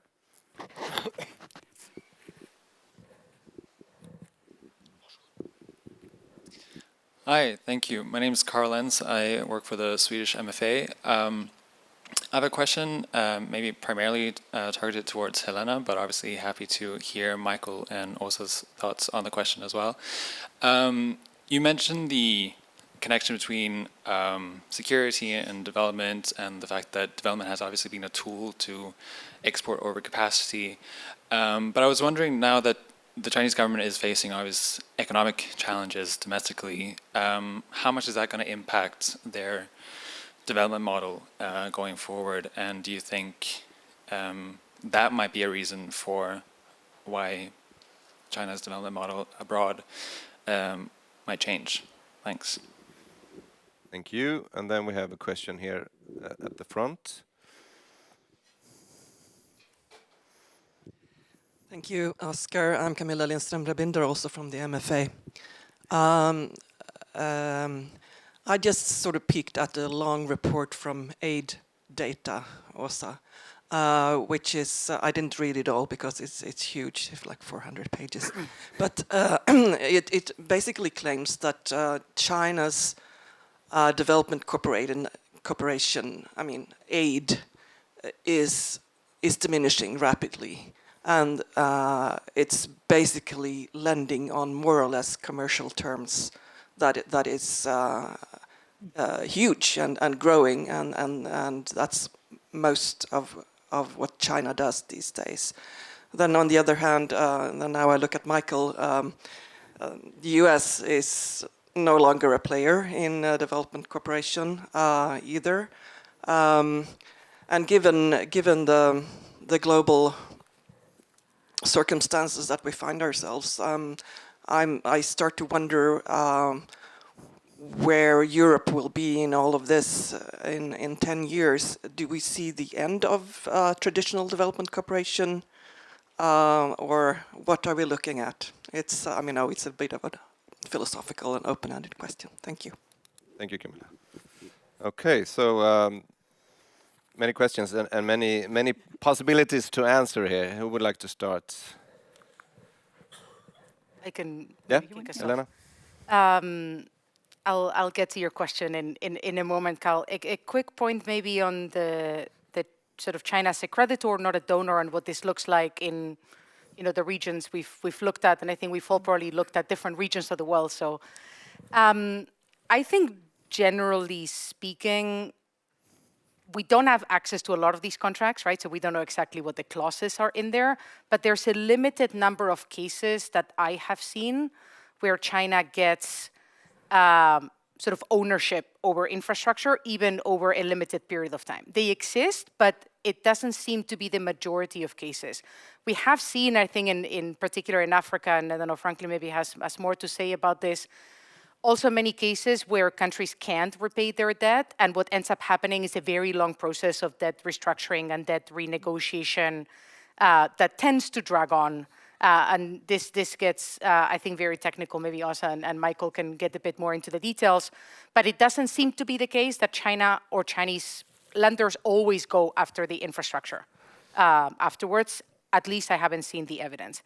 On whether China's model will change going forward, given the economic challenges that Beijing is facing at the moment, luckily, they've sort of given us at least an indication of an answer, right? At the 2 sessions at the National People's Congress just a few days ago, they presented the next 5-year plan, setting priorities for 2026, so this year up until 2030.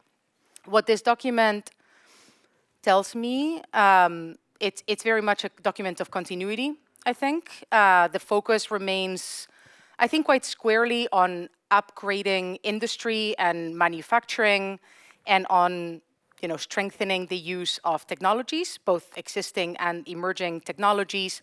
Overcapacities will continue. It's sort of the consequence here, and they might continue to grow because this is very structural. It's part of the economic model. In order to preserve this economic model and keep sort of growth going to a certain extent, China needs to keep 2 sort of pressure valves open. It's access to foreign technologies, and it's access to foreign markets. Those economic opportunities need to remain. Those overcapacities need to go somewhere. And we see a lot more language also if you look, for example, at the National Security White Paper from last year as well, a growing sort of securitization of China's economic interests abroad. I expect that will remain there. The question is, will Beijing have to prioritize at a certain point? And if that is the case, where will the cuts come from? We know they will not come from industry. Will they come from development? It partly depends. It probably depends on whether the specific opportunities for the specific engagements in certain countries or regions help China get closer to its objective of maintaining access to markets and technology. For now, what we saw in 2025 is an actual increase in Belt and Road Initiative investment flows. Not a decrease. The Belt and Road is alive and well. It's got a subsection in the 5-year plan as well. So I expect that they will try to continue in the same way. Will they manage? That's a different question. Thank you. Åsa? Well, I think I can only add to that. I mean, when the Belt and Road started, that was partly a response to overcapacity in China. Overcapacity in a lot of industries, that you had the capacity to manufacture, to build infrastructure abroad, and you had an enormous surplus of foreign exchange reserves that you could deploy abroad. And I think connect that to the last question here, that the lending is going down.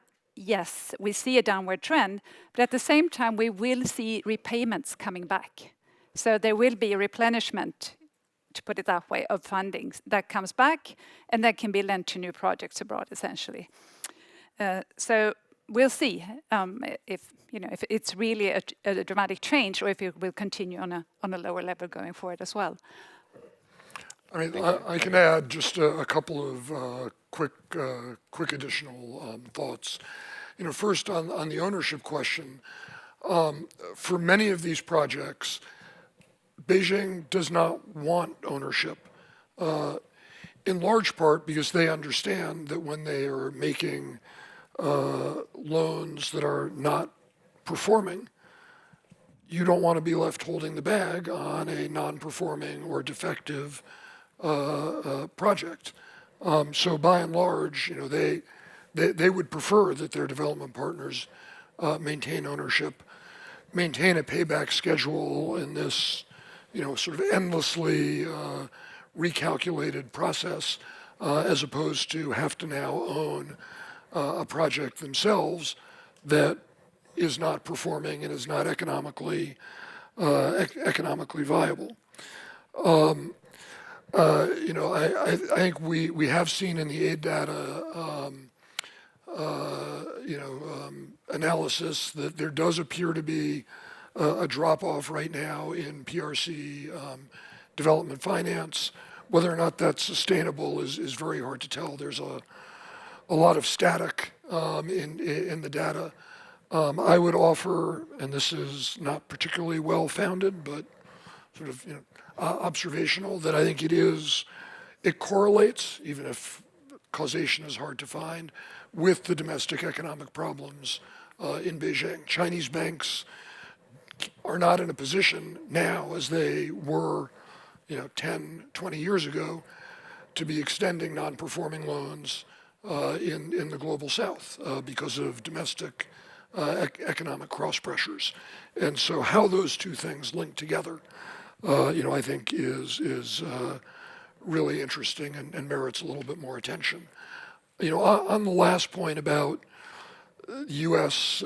development assistance trend lines, EU development assistance trend lines, as Asa offered, it's a little hard to tell yet. I think what I would offer that may be more important than the exact budgetary hydraulics is the changing complexion of U.S. foreign assistance. USAID, where I worked, doesn't exist anymore. The Development Finance Corporation, on the other hand, has received, we'll see how it's spent, a big slug of additional money. But the DFC, getting to this loan to grant question that we've been talking about, right, operates in a very, very different way than USAID operates. In Africa, on health programs that were a big part of USAID's portfolio, the Trump administration, the State Department, has now put forward, as many of you may know, a series of new proposed health compacts with sub-Saharan African countries. But they have tied those explicitly to access for critical minerals and other strategic endpoints. They've instrumentalized it in a way that was not previously the case, which I would argue is not actually in our national security and foreign policy interests. And we've seen, for example, Tanzania walk away from close to $400 million in health funding over the past month because of their concerns about the extractive nature of the offer and questions about what it would do to their sovereignty, which again, to me, sort of speaks to this question of convergence in how we, the United States, are approaching some of these questions and how Beijing has traditionally approached them. Okay, thank you very much. Unfortunately, we have passed into the coffee time, and I see a lot of nervous hands around here. We need some coffee now. So, if there are additional questions, I suggest that you approach the different speakers during this coffee break, or if you're staying in the social mingle that we are having later on. So and in the last session. So exactly. Those who didn't have a chance to ask questions yet, don't despair. There's both half an hour during the coffee break, and we also have a final session where we'll continue many of these discussions and focus on what are the concrete policy implications for Sweden and what are some of the policy recommendations coming out of the anthology. So please enjoy coffee and cinnamon rolls, and see you back here at 15:15. Obligatory cinnamon roll. Thank you.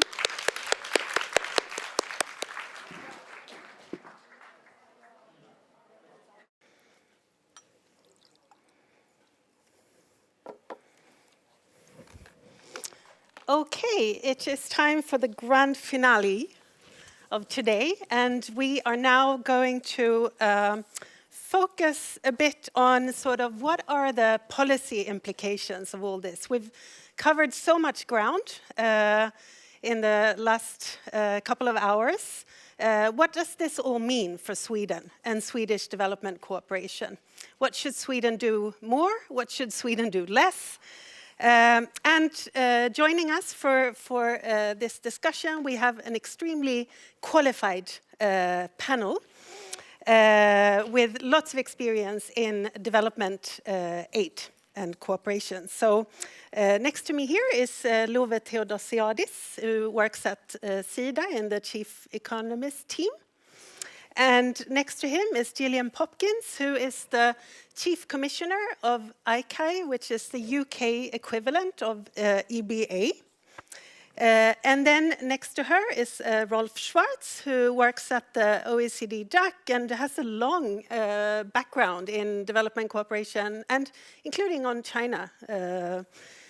And then Michael Schiffer, you all know, and now you're rejoining with your USAID hat on to focus more on policy questions.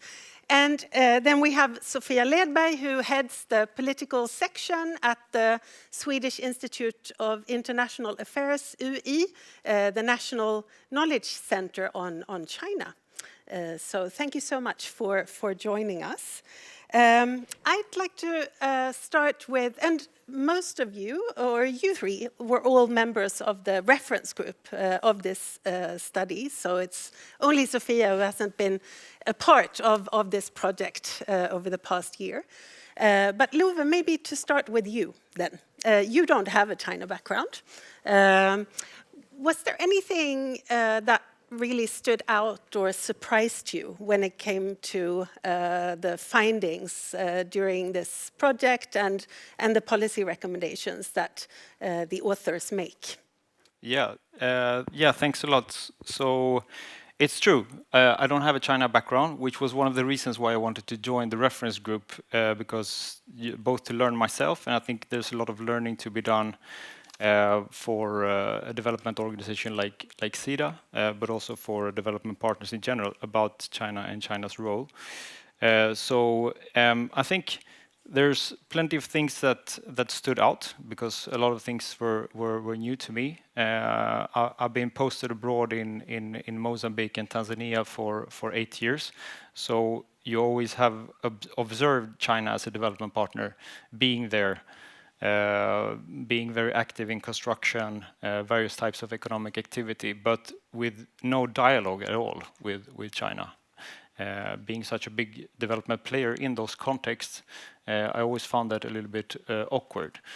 So I think this type of anthology will take us a long way in filling a very important knowledge gap that I think exists even today in our operations and also at headquarters. So thanks for taking that initiative. Some of the things that stood out for me was, I mean, all of this plethora of various types of development initiatives that China has initiated. So you hear a lot about the BRI, of course, but there are so many other initiatives out there, and they're active in so many different continents and in so many different thematic areas. So I think that's something that stood out for me. I found the chapter also on agriculture interesting. It feels like there's a much more of a positive story and narrative that comes out of it than what we are usually exposed with, and perhaps possible room for further collaboration, given its importance for poverty reduction in many of the countries where SIDA is active. And perhaps just the final thing, which also could be a future area for potential collaboration in the future, was these domestic interests and curiosity that have come in China towards we're spending quite a lot of money, not so much in grant form, but in loan form that is going to countries abroad. But what does it actually lead to in terms of results? And that resembles quite a lot the discussion that we have in Sweden and many other European countries. Taxpayers get interest in what are the actual effects of this kind of spending. So that in turn then could be an opportunity for China being more interested in monitoring and evaluation and results, which I think could be of interest both for SIDA, for European countries, China then, and also the recipient countries. Mm-hmm. Gillian, you do have quite a long China background, but nevertheless, was there anything that stood out to you that you hadn't thought about that came out as a theme in the anthology? Yeah, I mean, things that stood out were, in a sense, a build on what we've just heard. That, there's a lot of discussion in the development world at the moment about reimagining development and what the future of development needs to look like. And we've heard many of the sort of reasons for that and some of the big themes and big changes. But I still think that there is a massive space for understanding much more about China and its role at the moment. So what came out to me most was the utility of the evidence that's presented in the anthology, because like my colleague here, I'm in so many conversations where people are still talking about China rising. And, actually that was 10 years ago. China has now risen, and so we do need the evidence, and we need the kinds of nuanced evidence around the different ways and the sort of complexity of how China engages. I think things that I would stress from the anthology, rather than things that came out that were new, were the importance of China's domestic context for how China then thinks about its engagement globally. And we heard that in relation not only to the sort of domestic growth concerns that China's had over the years and the opportunities that came when there was when the banks could lend more freely as opposed to what's happening now, but also some of the sort of policy concerns that China needs to kind of balance with its domestic, with its public, and the lack of interest, I think, in an understanding of overseas development from the Chinese public as well. And I think what it made me think about was actually these things might look different in substance, but there are a lot more similarities as well. So in the UK. The way that development policy is framed at the moment is a reflection of the UK public's support for development, and I wouldn't say lack of it, but support in the context of economic constraints in the UK as well. Mm-hmm. So I think all of those things, the nuance of it was really, really helpful and stood out for me. And then the final thing I'd say is that governments are faced with choices. So really, as we've said, understanding where the complementarities are, where different actors can bring value individually, and what collectively that amounts to is also a really important point that came out. Mm-hmm. And maybe the same question to you, Sophia, and then we'll move on to other questions. But I don't know if you've had a chance to read the whole volume yet, but of course you have. Of course you have. So what stood out to you? Well, first of all, thank you for inviting me here. It's been a pleasure to get a chance to look at these chapters in advance. I learned a lot from them, and as you said, I don't have a development background, or I did development studies many, many years ago. But still, for me, browsing through these chapters, development aid sort of appeared as a very telling case study of Chinese foreign and security policy. So that's sort of my background, and maybe that's why I'm interpreting it through this lens. And it's also obviously becoming an area, or has been probably for a while, where challenges to the existing international world order is sort of being played out, and there are contestations, and I know your chapter is sort of addressing this. Thought that was very interesting. Great power competition becomes visible in the area of development aid. So I thought that was that was interesting. And another thing that's also perhaps, I mean, there were very many things that stood out as extremely intriguing in this anthology, but one takeaway, if I should be brief, was the whole question about dependency, and we heard in the panels about debt traps and so on. Another dependency that I haven't heard you talking about today so far, but it is in the volume, is the dependency on Chinese technology and software and standards. So China is not just exporting and building bridges or exporting equipment; it's also setting the standards for new technologies. And I think that probably is and will become a growing policy challenge to, and of course that doesn't only go for development aid. I mean, this is something that we see in terms of trade and innovation in the European industry, of course. So it's not just relevant to this particular area, but still, it's I really was intrigued by the discussion of how equipment are sold or transferred to China that then locks these countries into sort of for years to come.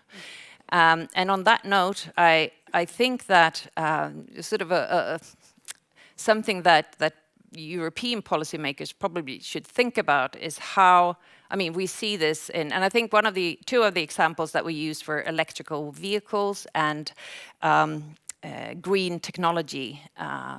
So maybe we should be, as Europeans and caring about, developing aid, think about what is the next step? What is the next area that China will put focus on? And I think what is the next step? Well, what is the next step? I mean, if we look at the 5-year plan, electrical vehicles and green technology were two areas that would put forward in the 12th 5-year plan, for example. So that the situation where we're in it now, where China is sort of having this mass overproduction of and sort of dumping goods and technology in the global south, maybe the next step will be, according to the 5-year plan, artificial intelligence. What else was there? I'm trying to remember. Advanced materials, biomanufacturing, and also, of course, let me see, I wrote it down, but I failed to remember. You mean you haven't memorized the whole 5-year plan? No, I'm really... What China expert are you? The next generation of semiconductors, of course, yeah. So I think that is a dependency that will have an effect on development aid, but also on a broader scale for European countries. Very important points. I mean, about China as a standard setter as well. I think that comes out really nicely in, there's a chapter by Sebastian Haug about how China works at the UN, but also in Carl Halding's chapter, and also in David Bandersky's chapter on media. Excuse me. So thank you for raising that aspect. Now let's dive into a little bit more the sort of development cooperation, technicalities and modalities. Maybe Rolf, do you want to comment a bit on this question about whether there's a growing convergence and whether is China, as we were hoping 20 years ago, or assuming 20 years ago that China would align with Western policy, not the least in the field of development cooperation with OECD DAC standards, or are we actually moving closer to China's way of doing things? Yeah, I'm happy to comment on this, and maybe just a word on the compendium, which is really a welcome addition. I mean, little is still known in terms of real data and evidence about Chinese development cooperation. So the whole anthology really helps to shed light into what we could still call a black box. I mean, China is still not reporting official development assistance to the OECD DAC. We heard it earlier, China is not providing a lot of data to the UN climate process either. So a lot of this is, we are trying to approach the subject, and I think that's why this anthology is very important. The anthology discusses a lot of these convergence points and where there's connecting points. But it also raises a lot of the concerns about the lack of transparency which still exists, the lack of the or different standards which are being used, and I think that becomes very clear throughout the study, whether it's on the debt levels, whether it's on the participation of local companies, local actors, the participation of NGOs, civil society in the development cooperation process. So I think what we still see is still a different approach to development cooperation. In the Chinese white paper, which was mentioned earlier, there is a distinction made in the Chinese context between what in China is called foreign aid. And there we are probably closer to what we in the OECD would term official development assistance. That's South-South cooperation. That is more grant-based. But that's the minor part, and we heard it earlier. And the larger part is loans. And although even in the OECD context we can we look at concessional loans, we're talking here about non-concessional loans. So in essence, what we're looking at is actually economic cooperation. So while all of our countries are also engaged with China on economic cooperation, in our country context, we would not call that development. So the fact that the Swedish company interacts or invests in China, we would see that as normal for economic cooperation. But in our understanding of development cooperation has this assistance elements, that purpose of supporting the development of the beneficiary country. So I think there are still quite some differences, and I think from a policy perspective, of course, the question is now how to perhaps also through this anthology, enter into a dialogue with Chinese experts, but perhaps also with Chinese officials. And ultimately, I think there should be also a stress on sharing this information, sharing data, and contributing of being now a provider. And China does not question this anymore. So I think there's also opportunities we heard it also in an earlier panel, of calling on China to take on the responsibilities it has in fact taken on, to also show that by being part of multilateral processes, and the OECD is just one, there are other multilateral processes. Mm-hmm. That's an excellent point. And maybe then asking both Love and Gillian, in this sort of increasingly fragmented landscape with multiple small projects, you raised this during the process of developing the anthology, that development has become much more fragmented, projects are much smaller. So how to ensure development effectiveness and local ownership? What can we do? Rolf suggested we should engage with China to share data. Are there other things, sort of low-hanging fruits, that we could do as development practitioners to improve development effectiveness? You want to start? I'm happy for you to start. Yeah. Yeah, it's a big question. No, I think, I mean, one thing that is happening right now is, I mean, the last 20 years, there has been increased projectification of what's going on in our partner countries, which leads to complexity and fragmentation. The number of donors compared to 20 years ago has increased a lot from, I don't know, maybe around 40 to over 200.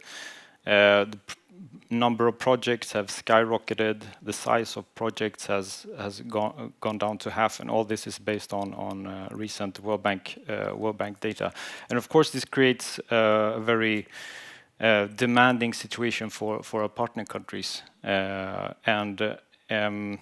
think there are plenty of reasons to sort of collaborate and coordinate more. I think this is an additional reason to do so, just to ease the burden of just pure coordination I that is taking place. think you mentioned Ethiopia as an example of Yes. how many relationships Yeah. a sort of recipient has to manage. Yeah, I think it's over 200 bilateral relationships now. Imagine each of those having a an interest of their own, a topic that they want to raise, a minister that they want to see. At the end of the day, you would have a full administration in a country like Ethiopia just attending to different donors. They also have their own public finance and responsibilities to take care of, and their own agenda, which is something that is sort of easily forgotten. So I think, based on that trend that is taking place right now, I think the more, we can actually talk about real development effectiveness that takes a point of departure in what the countries really want to do themselves, and then engaging various partners on how we can support them on that journey. The more a country can do that, the easier it becomes to also to reduce all of these transaction costs related to aid. And I think Rwanda and Tanzania are two interesting examples where when I was working in Tanzania, they used to say yes to every single initiative that came along. Small project, big project, China, Europe, Sweden, small NGO, it doesn't matter. Everything was, yes, let's do it. Then you easily end up in that kind of complex situation. Rwanda, with all its pros and cons, has a little bit of a different approach. So colleagues who work there used to say that, okay, so a country like Sweden would be interested in working in education sector. Rwanda would tell them, no, we don't want you in the education sector. We want you to work on governance issues. Okay, fine. But that boils down to countries also taking the responsibility and putting themselves in the driving seats for their own development agenda, not only the donors that are coming there. Yeah. Gillian? Yeah, well, let me try and build on that, all of which I very strongly agree with, and focus in perhaps on the theme of transparency and then for accountability as well, because I think donor effectiveness has had two sides to it. It's had donor coordination among donors, so making sure that donors are not replicating, and that's ended up being quite a small group relative to the number of actors in any one country, as you've already said, some of whom have important developmental impacts but wouldn't necessarily be part of donor coordination, like private sector companies, for example, and the aid effectiveness principles have evolved over time to recognise that. And there's even obviously the SDG on partnership that means that we can kind of measure how well people are doing.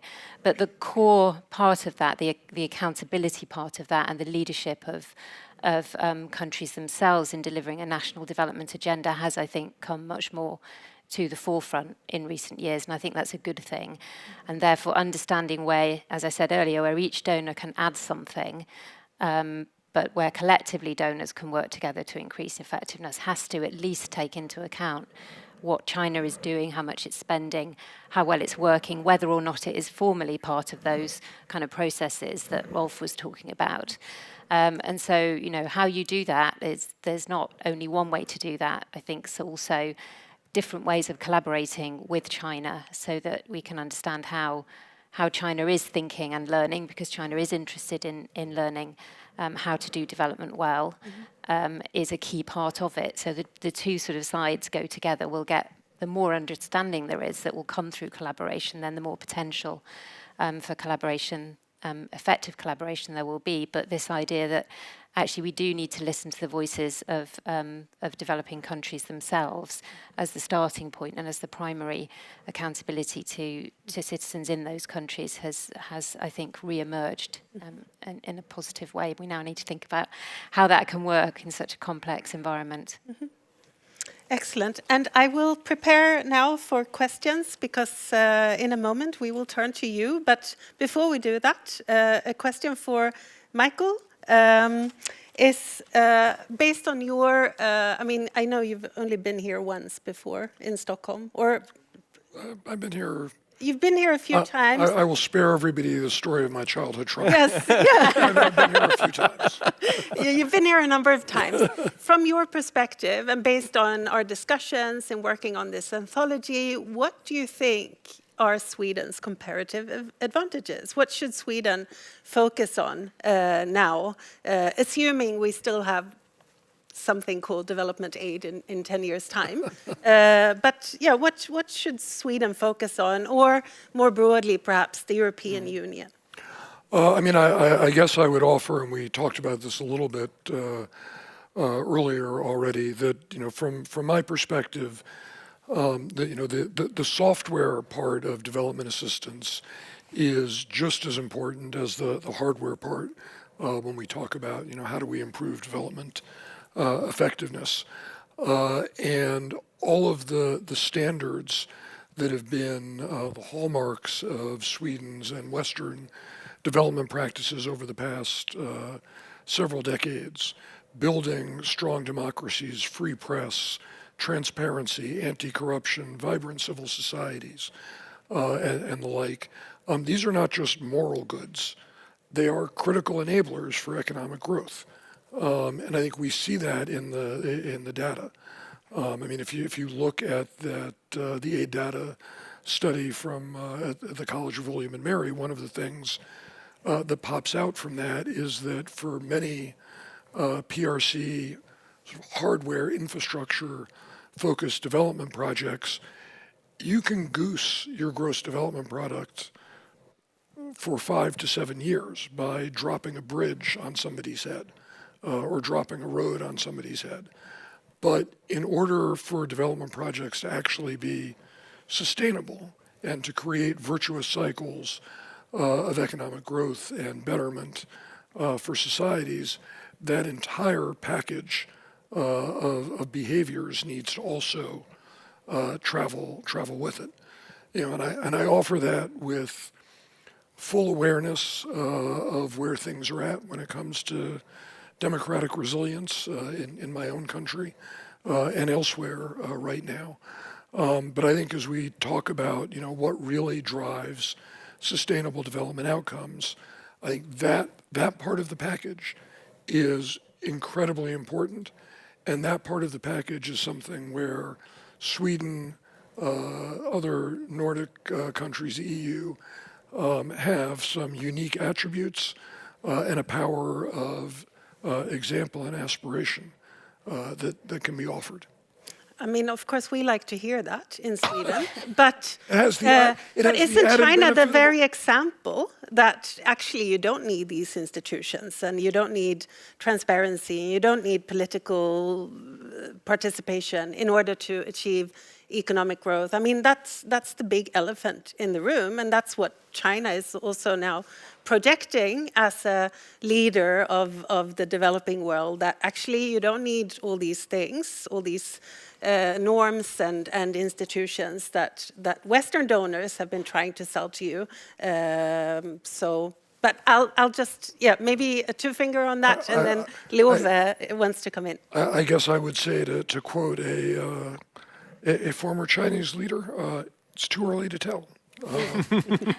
And I think there's ample evidence, both as we look at the stressors that, and again, with all humility, given what my country is facing right now, but as we look at the stressors that China is facing in its domestic politics and its domestic economic trajectory right now, and as we look at the data and analysis of how effective China has been or not been in being able to drive and support development in the global South, I think the indicators are not as rosy as the Chinese narrative would have it. The jury's out on that question. Love, you wanted to come in, and then we will turn to you for questions. Yeah, no, I wanted to just build on what Michael was saying. I think there's an opportunity to build on another or a developed Swedish or European development narrative based on that, and with the focus again on results. It's one thing to get a very nice road very quickly, The other one, if that road doesn't exist in 3 years, that doesn't mean very much for the long-term results. So I mean, if the more we could get the results to be both about the short and the long term, I think it's good, and I think it resonates very well also with the people in those countries that we're working in. They do not want to have higher taxes in the future to pay off a debt of a really bad public investment that took place today. They do not want lack of transparency, etc. So, and I think those are things that could be built into the narrative, where you could do several things at the same time. You could boost economic development that leads to poverty reduction, and do better governance and human rights at the same time, and not destroy the planet and the country while you're doing that. It's possible, and several countries have shown that. And I think here is some things that is backing also this potential narrative that I think could be worth taking into account, that we seldom talk about. But I mean, if you count in the EU and the member states, I mean, we are already the largest donor out there. We talk a lot about China being a big player, and US used to be the biggest one.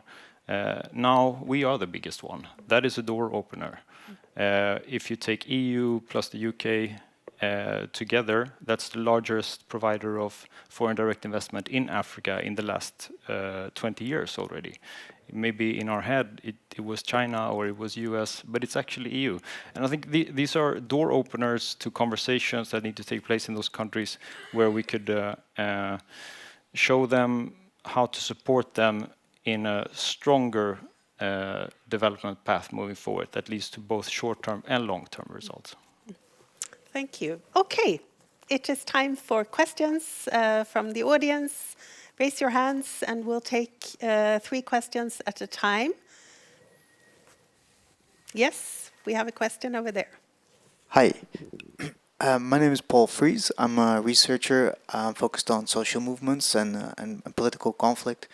I have a question regarding something you just sort of, I think, began to touch on, but like traditional donors have always focused in the UN on non-state actors engaging civil society in aid, in investment. How do you see China's approach on that front? Will they maybe pick up ideas from traditional donors on how to engage local actors, which can also enhance the impact of aid?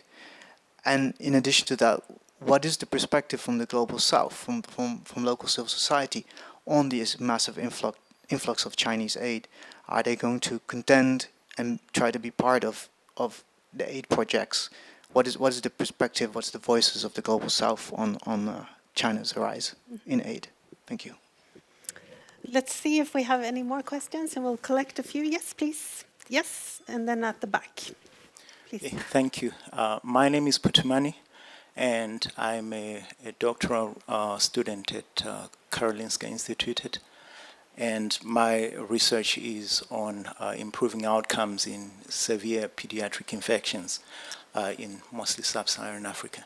And just to tag on the question on outcomes, seeing that there are now fragmented actors, and I've noticed that it's not easy to measure impact, especially when there are a lot of factors involved. How, if I may frame my question in this way, how are we going to measure or attribute the outcomes, the health outcomes, especially when the actors are so fragmented? Thank you. And then David at the back. Yes, thank you, David Isaacson at Global Bar Magazine. I read the report briefly, but it's looked like the overall conclusion that the European Union and the West, as you call it, are giving it like a kind of walkover to China in some way. Is that a good, clear interpretation? Another thing, which I'm kind of missing, or maybe I didn't read it enough, the issue of values. I mean, there's an ongoing discussion, at least in Africa, where people are very reacting against us preaching so-called Western values or European values. We can always question if they still exist here, but anyway, this sort of conditionality, you touched up a little bit on conditionality and saying that, okay, they don't need our money in the same way, but values, how do you look upon these values in this context? And the second one, have we already given? Is it a walkover we have already given in the fight against the Chinese? Great questions. Who wants to start? So we have let's start with the question about whether China is has learned to engage also with local civil society. Maybe Gillian or Michael, you want to address that a bit? What's China's learning in terms of how China is learning and adapting based on also criticism towards the Belt and Road Initiative? And so Gillian, you first. Okay. So I might bring in the question on values as well as part of this. I'm trying to think what the anthology has to say on closure of civic space. Quite a lot, particularly in the media, in the article on the media and the importance of engaging multiple voices, so that the competition over the narrative for development and what works and what approach should be taken is a plural one. I mean, civic space is closing globally, and I think the fact that that traditional donors are cutting their aid budgets and there's less money available to support the kinds of things that Michael was talking about will continue to have an impact. And certainly that's a concern when I talk to civil society actors if I'm visiting somewhere for an ICAI review. So that is a concern, and there's also a concern that that's partly because the authoritarian statecraft is being funded both through Chinese technology, but also because of money coming in for more populist right-wing thinking on issues like sexual reproductive health and women's rights as well. So there's a kind of closure of civic space coming from different directions, and I suppose China's engaged in that through its work on the media and the narrative, but would never really have considered itself as a funder of civil society, except perhaps through partnerships through its gongos, its government-organised NGOs, but others will know more about that and can comment on that. So I think it's not somewhere you would immediately think that China would engage in, but I think China has understood, and certainly governments understand, that local civil society is watching what China is doing, and therefore it can become a problem, and it needs to be addressed in terms of governance locally. And I think it relates to the question of, could the Chinese model be replicated? The Chinese, I'll challenge what you were saying a little bit, Marlon, in the sense that, if you can't just move the Chinese model somewhere else precisely because of the nature of civil society in other parts of the world. So, there is, and as there is in China and will continue to be, civil society, these things kind of grow and contract, but they never fully disappear. So, so you can't just imagine that you can have a development path without civil society. Mm-hmm. And then the question on how are we going, given this increasingly fragmented landscape, how are we going to measure outcomes, given this? Maybe Rolf? Yeah, I'm happy to answer this, and I wanted to say this. I think that is particular role for international organizations. I mean, international organizations, some of them have developed methodologies for developing comparable and collecting comparable data. We at the OECD do this for the donor effort, but of course this can also is being done also for results, and we have also DAC evaluation criteria. But in general, this is like you need an independent, neutral actor who collects that data and who on an agreed methodology, so that then countries, and particular also recipient countries, can compare and say, yes, there is progress here, and this progress is objective and it's evidence-based, and I think that is important. And I think these voices, they can. I think the question earlier how can we convince also or engage with China? I think in particular something like this, an agreed methodology can be agreed at an international level. I mean, but it has to be agreed internationally. So China is one actor, not the only actor in this, and then others join that effort. But so for me, that's a clear case for an international effort on this. I wanted, if I may, just briefly on the engagement of civil society in aid, also make a comment. I think when we look at the chapters in the book, but also in the presentations we heard earlier, that the Chinese model is one which is state-led development cooperation, often through state-owned enterprises, etc. That's a very different approach to an approach we have been advocating, where it's that civil society actors, they have a role. They not only have a role, they are development actors in themselves. They can be advocates for certain things. They can be implementers. They have local knowledge. So the approach is very different. And I think that is important to highlight. You asked earlier about the advantages of Sweden. It seems to me that you are a country, a society where development is embedded. And that, of course, is something which is also a development model. And I think this seems to me quite different to what we see in the Chinese approach, where it's much more state-driven.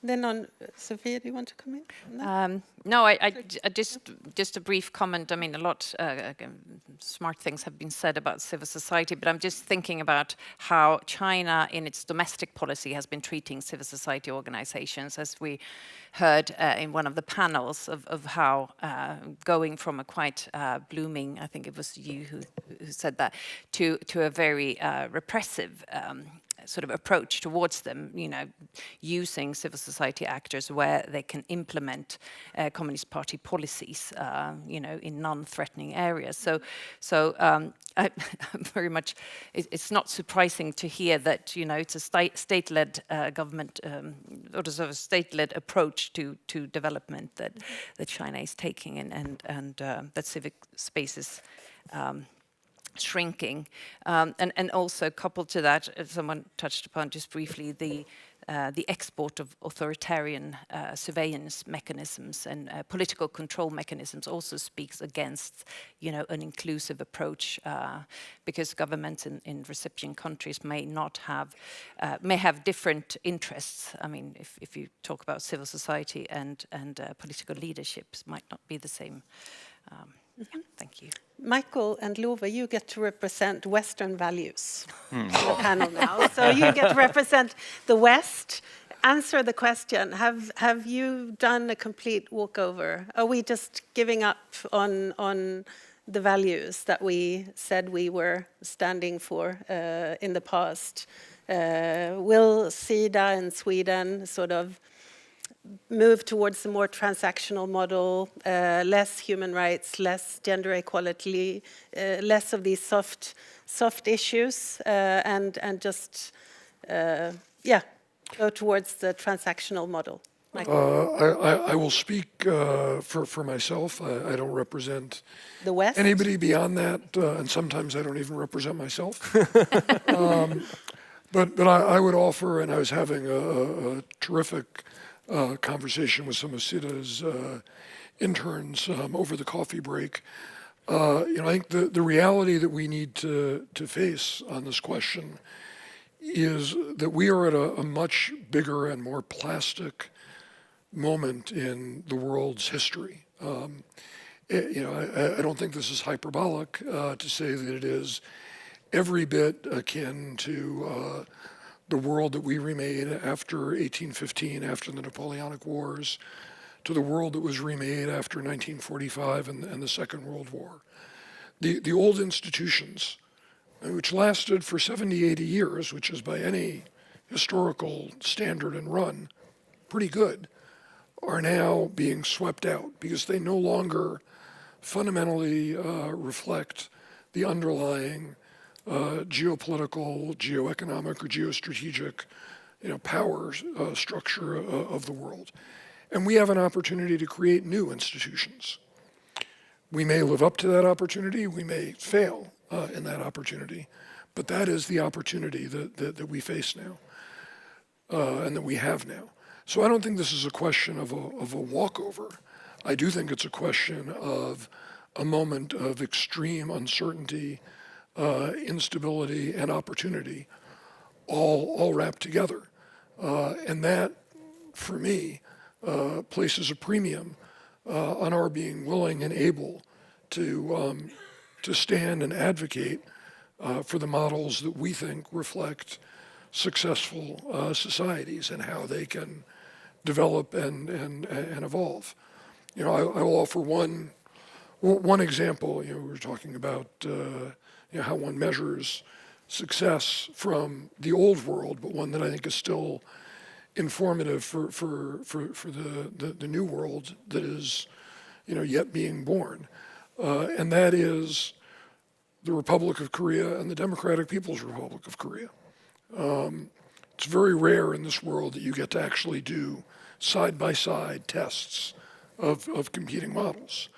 You know, in the 1960s and 1970s, early 1970s, the DPRK was more advanced economically, more industrialized than the Republic of Korea. The Republic of Korea had poverty levels, talk about pediatric you know, interventions, had poverty levels that were on par with sub-Saharan Africa today. The sorts of therapeutic interventions in the development space, including very much so advocacy for what a model of a successful society could look like, that we undertook in the Republic of Korea, led, of course, by Seoul's own ownership of it. This was not something imposed. Created what is, by any measure, one of the most successful, vibrant societies, at least as measured by the queue of movies that I have on Netflix, you know, on the face of the planet today, right? That is, the Republic of Korea is what successful development looks like, driven by values. And that is what is being contested right now. And it is up to us, all of us, as to whether or not we will meet that challenge and meet the moment. I think that was such a good, positive note to end on, and it's actually 4 sharp. So if you don't mind. Sorry? Thank you, Ola. Love, you should answer. Yes, the crowd. Representing Sweden now. Yeah, I like demand-based aid, so I like demand-based discussion as well. So Michael was not representing the West, but of course I do then. No, but I don't think we have left the walk over to China. I mean, there's plenty of room in other fields to compete, commercially, for instance, and there's an interesting discussion also in the anthology on what's going on in the area of digitalization, which I think is an important one when you think about Swedish and China relations. But like I said before, I mean, it's possible to do development in various ways. And it's not like now we only do economic development in the Chinese way. You can also add that, okay, we also want to do it in the most inclusive way, and we also want to do it in a way that is sustainable over time. It's possible to choose that development path as a country. And also, like I said before, I think people in developing countries also want that. I mean, they want good employment conditions.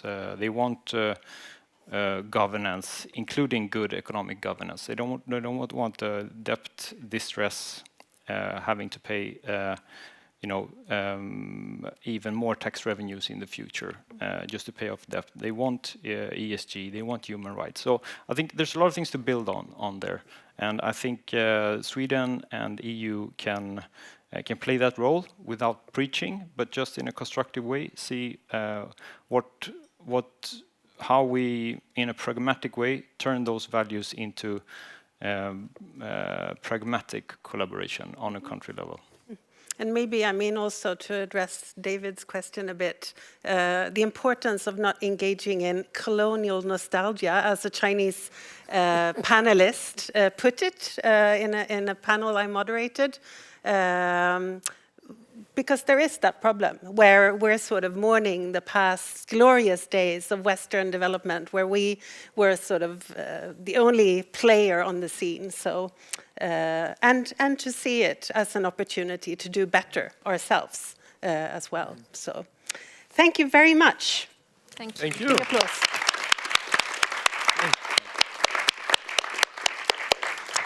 And with that, we will move into the final section of our event, which is social mingle, drinks and snacks. So please enjoy and continue the discussions. Thank you.